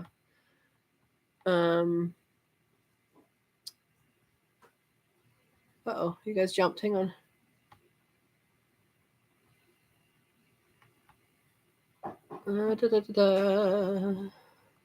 Sorry, you guys jumped. You guys are talking a lot. All right, JJ's laughing at somebody. I don't know. Base Place says sriracha is red jalapeno. Yeah, he was talking about I think there is a sriracha pepper though. I think there is a sriracha pepper. He was talking about Valentina, which I think is it's a different flavor to me. Just made 3 quarts. Wow, Amy B. I think, are you talking about fire cider? That's good. I need to make more. I have some in the fridge still. Glowy says, oh my gosh, so many wonderful ideas and information. Love it. Thank you, everyone. That's what we're here for. Look at that. We were going to shut down and you got us talking again. This is how this group works. We're talkers. We're information sharers, and you'll get different answers from everybody, and we can maybe not different answer from everybody, but you'll get a varied response, and you'll get to know some stuff. Yeah, let's see. Glowy's Base Place has a good Saturday morning too. Yes, she does. And Base Place says, though they cannot eat white potato greens, they can eat sweet potato greens. So can you, as spinach substitute. Yeah. So I have a video on preparing sweet potato greens. So if you're growing sweet potatoes, you can see how I like to eat them. I've also dried them, and I haven't actually used them yet, but I dried some a couple years ago. Haven't used them yet. To use in soups and just throw them in last minute, and I keep forgetting that I have them. Yeah, sweet potato greens are good to eat. The animals will eat them. My chickens don't like them. I will try again next year, but yeah, sweet potato greens, not the regular potato greens. Yeah, and they're good. They're good. Um, Chloe says, I found a window fan I'm going to build into their coop. Awesome. If you can hook that up to something solar, since we know you don't have trees, then that's going to be your best bet. Because, like the ones that I have, if you look on, if you search my channel, you'll find it. Just like go to my channel and search for fan or solar fan, and there's a link in that one to that. There are others that work just fine too. But how this one works is if there's a lot of sun, then the fan goes fast. If there's a little bit of sun, it goes slow. Um, and so it kind of self-regulates, right? It's not on or off. It's on or off dependent on the sun, which it sounds like in your case is probably best. And I'm going to be adding some of those to that one coop or that one aviary. Yeah. So let's see. And there's Verna's link. They are durable. Chloe, you got this. Yes, the quail are durable. Yes, they are. They are. And if you have any questions, I have this live every Monday at 6 p.m. We have, especially with quail, Vase Place keeps them in her apartment. She does Saturdays at 10 a.m. Eastern time. So mine's 6 p.m. Pacific time. We're different time zones. Zach with My Shire Farm is doing his at on Sundays it's 4 p.m. my time, Pacific time. I don't know what it is. 7, I think, Easter time. And then Slightly Redneck is another one to check out on Thursdays at 5 Pacific time. I don't know what time he is either. Anyway, there's a lot of different channels, and then you can also join the Facebook groups. There's a Newbie Quail Lovers Facebook group that I would recommend for you. I would recommend that one for you if you're a newbie. And there's some other groups as well, but I think the newbie group would be good for you, Chloe. Yeah. JJ says yes, hit by cement truck, long haul, back to normal, many years. Wow. Reason I learned to fire pain management doctor and use herbs and ice. Wow. Yeah, if you know how they make those like snuggy things that are microwavable and you're like, full heat pack, I wish they made those out of ice packs. That's what I wish. Yeah. I do the whole icing as well. Joy saying hi again. So Amy says Timuc rabbits are heat tolerant breed. Yep, they were designed out of Florida, if I remember right.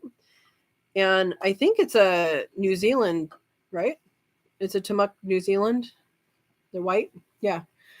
The ones I have are my buck is Californian and the original doe is Black New Zealand. I have no idea if they're full blooded or not. I just know what the person told me when I got them. And then so their daughters are the other breeders, and they are crosses, and they look like dad. But they're pretty good. They're pretty good. Andy Rabbit says, if you don't know, my dog got poisoned a few years back. She walks like she is drunk, but is healthy. Bone broth saved her life. Yeah, you've mentioned that several times on this, and I think that's amazing. She has arthritis and trouble to get moving when she first starts walking. Yeah, bone broth. And you said it was like multiple times a day, like every half hour you give it to her, right? Yeah, that's amazing. And there's so much that's good in bone broth. And if you want to make bone broth and you have a pressure canner, because you need a pressure canner to can, or a freezer, because you don't have to pressure can for a freezer. Can you get them off? Get them off, please. We've not had pantry moths in a while, and I think I just saw one. It went down somewhere. We might be on the moth hunt tonight. Sorry, where was I? Oh, yeah, bone broth is really good. And I have a video, I might have a couple videos on making bone broth. It's really good. Add some apple cider to it as well to get all the minerals out, and that's really helpful. Just a little splash does it. It acidifies it enough. Yeah. Yeah, JJ Willow. It was several years ago that happened, and but I'm so glad that she was able. I think it was several years ago, right? I'm so glad she was able to recover it. And the bone broth is awesome. Um, yeah, Andy Rabbit says, Amy, all my rabbits are heat tolerance breed. I learned how to muck were bred and practice the same breeding program, just not as high of heat. Yeah. All of mine did fine except for ZD, and ZD was she came. I mean, when I bought them, I bought four rabbits. It was a 4-H person that had them, and she, she was needing to get rid of everything. And what she told me is that she kept her too long. She wasn't planning on having her as a breeder, but she just didn't process her in time, and so she decided to have her as a breeder. So I'm wondering if that's why, maybe she was a little weaker, maybe she was a little smaller. I don't know if that did it. I mean, the area she was in might have gotten a little hotter. I'm definitely making changes this year to that area. So yeah. Let's see. Baseplate says sweet potatoes are related to morning glories, while potatoes are related to nightshade. All right. Andy Rabbit says, yes, it's not deep water, Steve, about knee-high water level. I missed something. I'm not going to go back, but hopefully you guys got it. Baseplate says, I use an exhaust fan in my window where it blows outward and draws house air through it. Yeah, so airflow is important in any quail system. Yeah, so the other thing that you want to think about, Glowy, is how you're going to deal with the poop. If you watch my videos on deep litter, that's how I deal with it. I think that's the sanest way to deal with it if you have the space, is to do that. Plus, you get compost at the end. The second sanest way is how Slightly Redneck does it, and he just lets them go down on the bottom, and the soldier flies take care of it for him. If you live in a neighborhood, you might be limited a little bit and not want that many soldier flies. But yeah. Let's see. All right, you guys are all given the times. We are in different time zones till QuailCon. Yes. For those who don't know, QuailCon is the first weekend in September. Is that right? Whatever that long weekend is. And Verna posted all the links. Thank you, Verna.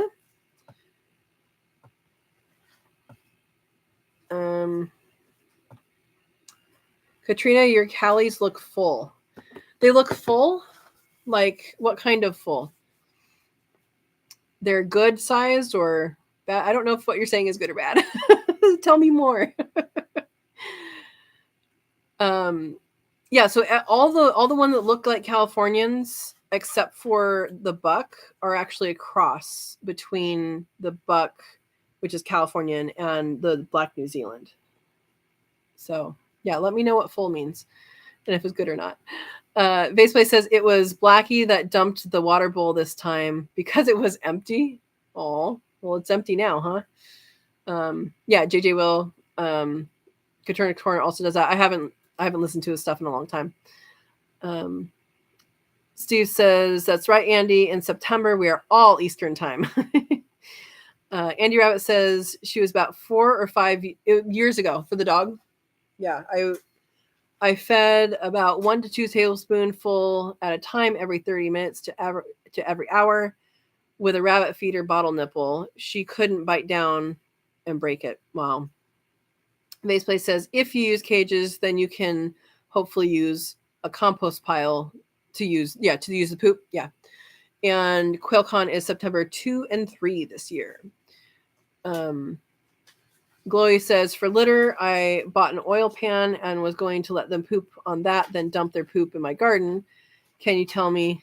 I am all new to this. It's okay. You can do it that way, but I would not dump it directly on your garden. If you're going to dump it somewhere, I would dump it on a compost pile and let it compost because it's going to be very hot. With manure, there's hot manure and cold manure. So like today, we've been talking a lot about Rabbits, they have cold manure. You can put that on your plants. You can put that on your beds, without doing anything extra. For hot manure, which is things like quail and chicken, then you should not put that on your garden because you're not going to have anything grow. It'll burn it. It's kind of like putting too much fertilizer on a spot. So I would compost it down for 6 months and then use that. You might put a pile here and then put a pile here and know how long it is. What we're doing when we clean out our deep litter, Manuel, what we do when we clean out our deep litter, sorry, I saw the moth again. When we clean out our deep litter is I did put it on the side right here of the house, which is where I planted potatoes, and nothing grew. So I think it was too much nitrogen. I think it shocked the system. So this time, yeah, it's fine now, probably. In fact, I might try potatoes over there again. But we put them in bags. We sift it out. We put them in feed bags, and they're in the garage, and they're going to sit there for 6 months and then be put on the yard. So that's my plan with that. Yeah. Andy Rabbit says, even when my grandson had surgery, I took her with me to the hospital in the car parking lot. February freeze. Wow. Dedication. Good dog. Chloe says, oil sheet, not pan. I don't know what an oil sheet is. But yeah, I would say just if you're going to do an aviary, do a deep litter. I think for me, that's pretty obvious. If you're going to do a hutch, I would look up slightly rednecked is his name and see how he does it. And I really like how he does it. The birds have, enough room, and they have a sandbox and all of that. I have sandboxes in my aviaries. If you want to do a cage system, that's something else that people do all the time. You can have stacking cages. You can have more. And I would take a long look at how you want to deal with the poop. Because that's going to be, it's going to either be a daily clean out or every other day if you have poop trays, depending on how many birds you have. Or like in a deep litter system, I just fork it up and that's all I do. I don't take it anywhere. I don't have to do anything with it. And then it composts in place. So yeah, definitely think about that. Yeah, so we're talking about quail poop being hot. Yeah, not good until it's compost. Amy had an incubator go down. So I had no turner because some eggs are in lockdown, but others needed turned. I put my hatch quail chicks to work turning Muscovy eggs. It worked. Wow.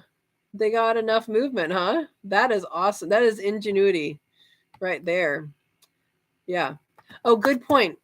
Steve says hot and cold manure is not the temperature, it's how it makes, or how it makes. Quail manure is too much nitrogen and is considered hot. That's why we call it hot manure. Yeah, it's not a temperature thing. It is a amount of nitrogen is what it is. Basically, a hot manure you don't want to use on your plants. It will burn your plants. Now, when we say burn your plant, it's not going to like burst into flames, but it will look like it's singed. It will look burnt. So that's why they call it burning. And then a cold manure is something that can go directly on that and is completely fine for the plants. So things that are cold manure are things like rabbit, goat, alpaca, those kinds of things are cold manure. So yeah. Good to know, silly me. No, Chloe, this is good. You're learning. We're teaching. We're all learning. Like everybody learns here. That's amazing. I learn stuff, and I'm the one with the face here. You guys have faces too. I just can't see them. No, we all like to learn. We all like to share information, and this is a great forum to do that. If you haven't joined the subscribe to the channel, I would subscribe to the channel because I have tons of stuff with the quail and all of that, and aviaries and gardening and all sorts of stuff. So definitely subscribe. Andy Rabbit says, LOL, I plant right into rabbit's poop. I pots under their cages, fill them up, pull the pots out, and plant in them. Yeah, I did that with my green stalks, which I also have a video on. Green stalks, I use the planting mix. I put that in there, and then I put like a layer of poop, a layer of rabbit poop in there, and then I put more of the planting stuff on top on each layer, and it's doing great. It's doing really great. I'm really looking forward to this year seeing what the green stalks do. This second year, because last year was the first year of me having them. Yeah. Base Space says, oh, Steve says, no, not silly me. I did that when I did not know. Yep. If you don't know, then you don't know. And if you, I mean, you can ask and we'll tell you, hey, do that or don't do that. Or, we never thought of that before. Try it, find out. Might as well ask. It's a forgiving group here. Vase Place says, Glowy, you are not silly. You just need to learn. We all need to learn. Exactly. Vase Place empties her trays to clean them every 6 days. Yep. And she also, I'm guessing you still do this, Verna. She also she lines her trays with feed bags so that they're easy to just take out and dump. You can line your trays with multiple different things or not line them at all. Yeah. Andy Rabbit says, we all learn. Mistakes are common. Just learn from them and keep on going. It's okay. Yep. Mistakes are common. And if you can learn from other people's mistakes, that's better. So I'm sure all of us have made mistakes you can learn from. Ask away. We've probably done it. Amy says, wish I would better at rabbits. I seem to attract attitude problems. Interesting. I wonder if you could work with them when they're little. The ones that I got were incredibly socialized, so I was very lucky that the lady I got them from, she socialized them really well. But I know with this last group of rabbits, because we knew we were going to keep one, but we ended up keeping two. This last group of rabbits, they're always, even if I'm not trying to socialize them, I pet them, I talk to them. They're used to hearing my voice before their eyes are open. They're used to smelling me before their eyes are open. I handle them. I make sure I touch everyone in the pile, just to give them, hey, this is me, and go from there. I wonder. I don't know if you started with young ones or not, but that might be something to try. Steve says you can put poop in a bucket of water for a day or two, then you can water a garden with that water. Warning, it's stinky. Yeah, it is. And I would definitely make sure it is not full strength. I would definitely make sure that it does not look brown. It may look like, tea colored. Yeah. Base Play says, yep, because that is quail tea. Very quail tea. Yep, I agree, Amy. You. Base Play says, Amy, tea for your garden, not for you. Yeah, we got it. But not before that picture was in your head. Oh boy. Yeah, compost tea is also a thing. Please don't try drinking it. You won't taste it but once, Steve says. Oh my gosh. Oh my goodness. You guys are so funny. JJ says, Steve, I didn't know that you could cool down the quail poop through manure tea. Thank you for that info. It's mostly diluting it. So it's the same strength if you put it all together, right? But it's diluting it, and then also you're using the microbes in the natural system to, they reproduce and make things better. So, yeah.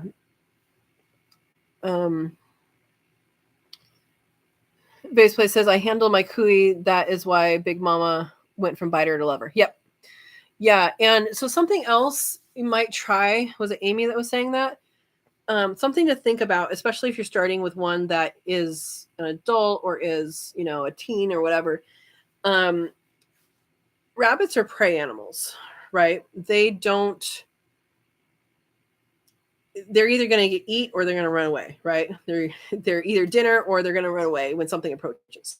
So it's in their nature to protect themselves in some way, whether that's, having attitude, or whether that's running away and hiding. So just think of yourself as this big giant that came upon this poor little bunny, and it's scared, you know, it's scared, it's threatened, it needs to survive. And I think what works best for those kinds of animals, if you think about some of the stuff that you might see on like the YouTube shorts of, this dog in the shelter was so scared, and the guy sits there for an hour with him, and it warms up, right? So for most animals, 15 minutes is about the time that this animal has decided whether you are safe. So if you are nearby and you haven't eaten them or tried to eat them in 15 minutes, then they don't have that fight or flight response has gone through its thing, and it's like, okay, maybe you're okay, right? So sit with them and talk to them, talk or sing or whatever, and but don't touch them, right? Don't go that far. Wait until when you walk up, they're like, okay, this is cool. You're not freaking out, not doing anything. Okay, we're just, we're okay with each other. And then you move on to the next step. This might take several days, but then move on to the next step, which is, open the hutch, put your hand in, and don't try and pet her. Don't try and pet her. Don't try and grab her. Don't try anything. Just put your hand in. You might even just, like if this is the floor, you might just put your hand in there and just sit there. And you're in her space, and you are not threatening. After about 15 minutes, she's decided whether you're going to eat her or not. And keep doing that. And you might be in that stage for a week, right? Of putting your hand in there and waiting, a half hour or whatever, and talk to her and, use nice tones and all that. And then the next step is, okay, well, maybe if I put food in my hand, maybe she'll come over, if she's not coming over, or something like that. And basically you get my point, is that it's a gradual thing, because she needs to trust you, or he, but they need to trust you. And I mean, my girls, they come home, and Parmesan, my rabbits, they come running when I come up and I open up the hutch. They come running because they know that they're going to get a head scratch. They're going to get their ears, rubbed. There's a pressure point on the tip of the ear that's really good for them. They know they're going to get their pets and their loves. When Manuel feeds them, they don't do that, because he doesn't do that for them. So they do know individuals. So that's what I would suggest. Yeah, that's what I would suggest. And again, I don't know the situation that you're going into, if these are adults or teens or whatever, but I just know I've gotten close to some other animals like that. I've gotten close to wild animals like that, just by being still and hanging out, and they're like, okay, you're not a threat anymore, and they start coming up. So anyway, there's my long thing there. Patience, I guess. Let's see. Andy Rabbit says, Amy, the trick to taming a rabbit is bringing them in and watch a movie with them on your lap. Don't keep getting up. After that, they're a lot calmer. Yeah, so there's something to be said with holding them. Now, rabbits, as far as I have experienced, don't like being picked up, but they like cuddles. So, like, if you're not moving and you sit there and you like that with them, then, if they're biting and stuff, I don't know how to deal with that. Maybe wear a Carhartt or something. But they do. And yeah. Amy says, mostly aggressive does. Bucks were pretty sweet. Yeah, my buck is super sweet. Yeah, there's my advice. You can try it. It might take a month or two, or of work, right? You got to be out there doing the work. That's my. But I've only experienced like nice ones, and ones that have grown up here, which are also nice. So yeah. Glowy says, quail tea for days, I'm sure. Yeah. Andy Rabbit says, Amy, bucks make better pets always. Does are, well, female. Think PMS. Yep. Although bucks, you do have to watch out for that random happy pee. When they get too happy, they just pee everywhere. Yeah. Mace Place says that is one reason you hold the treats until they start nibbling on it. Make them take it from your hand. Yeah. Andy Rat says silver fox are calm and sweet. Yeah, that might be another thing is to look at different breeds. Yeah. Amy says this last doe was a drop off. Okay, looked like a Dutch mutt. And you don't know what trauma is in their life. I mean, you might treat it like an abused dog from a shelter. I mean, it's the same thing, like patience and love. Yeah. Maybe try getting from someone who breeds rabbits and see if you have a different experience, or maybe go visit them and see if there's a different experience. Vase Place says I do wonders with feeding from my hands. Patience is the key. Yep. Amy says she would lunge and growl and box with front feet when she but wouldn't let go. Yeah, that sounds like she felt threatened. So I think going through those steps of being further away and getting her comfortable with you being further away, it might take a long time. But even if it's being comfortable with you being like 10 feet away, that might be something she needs. Just go in there and watch a movie on your phone or something and just be there, or talk on the phone. Maybe if you have a long conversation you're going to have with someone, go in that area and talk on the phone and try not to get angry on your phone. Because they do pick up on that. But I know my rabbits are very observant. They're more observant than the chickens. So I have 2 rabbits that are over 3 chickens. So little tiny rack house. And one time I was in there with them one evening, and we have a big mama opossum that comes through and drinks at the pond. And all of a sudden I saw that both the rabbits were like, they had the ears up. They're like, something's over there. And the chickens were just carrying on, just doing whatever. And they alerted before before the chickens even noticed that she was there. Yeah. Even with treats. Yeah, I think it's a trust thing. It's not treats don't fix everything.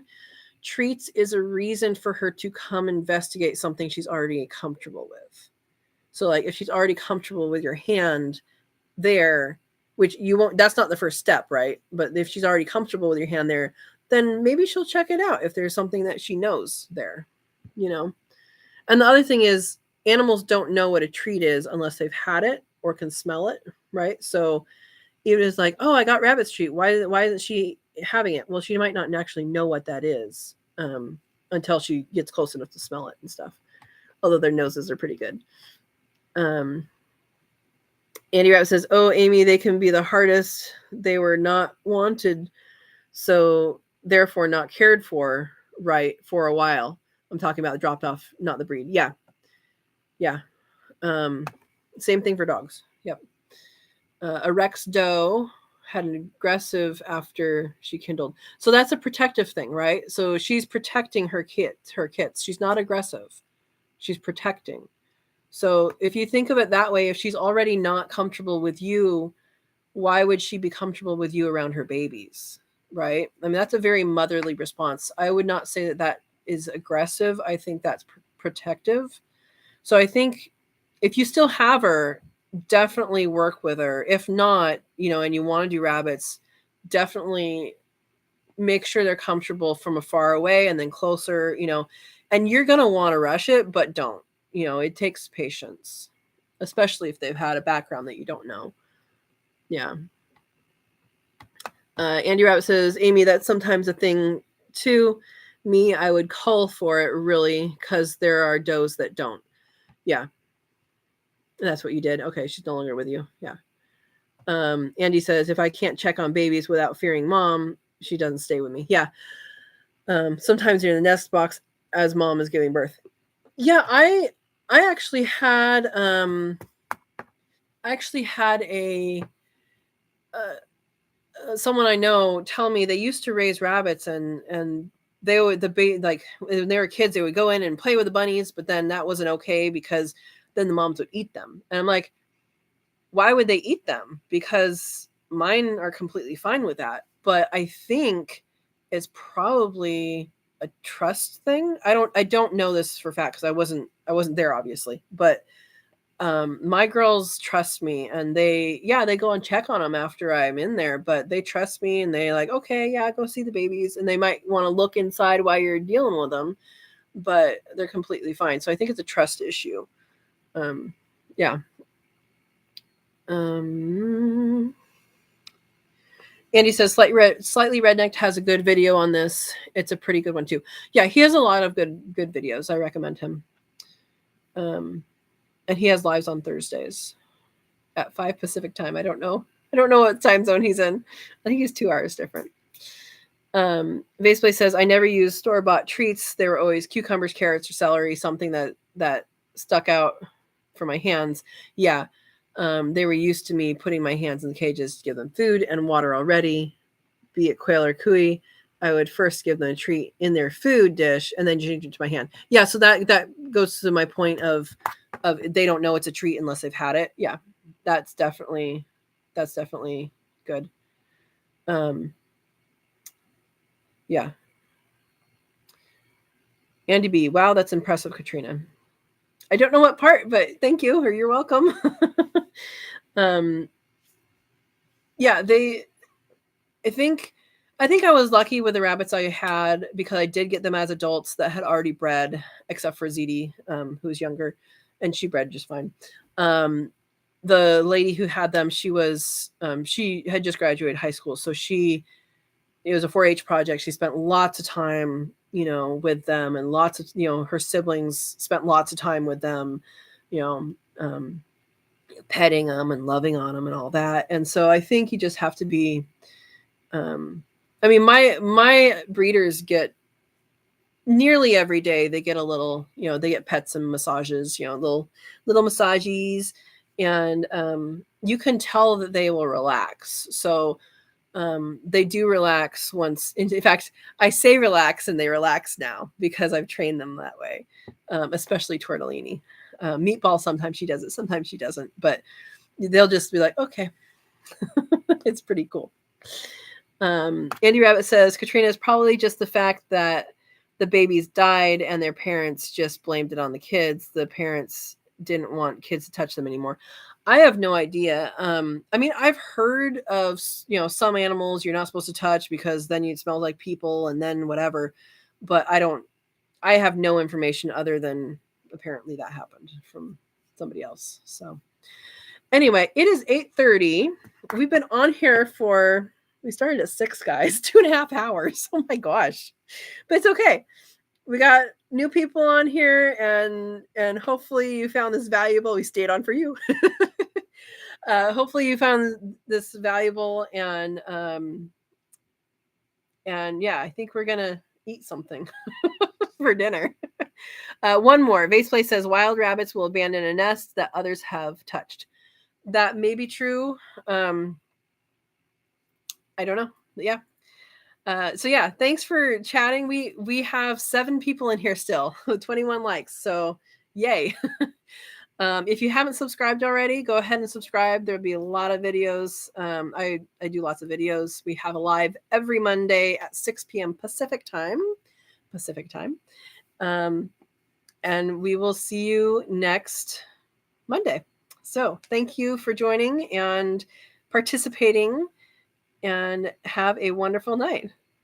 Amy says, past my bedtime, getting up at 4:50. Oh my gosh. Oh my goodness. All right. Everybody go to bed. Steve says, thanks for a fun time. Glory says, thank you for staying on so long. I learned a lot. Bless you all. Good night, y'all. Yes.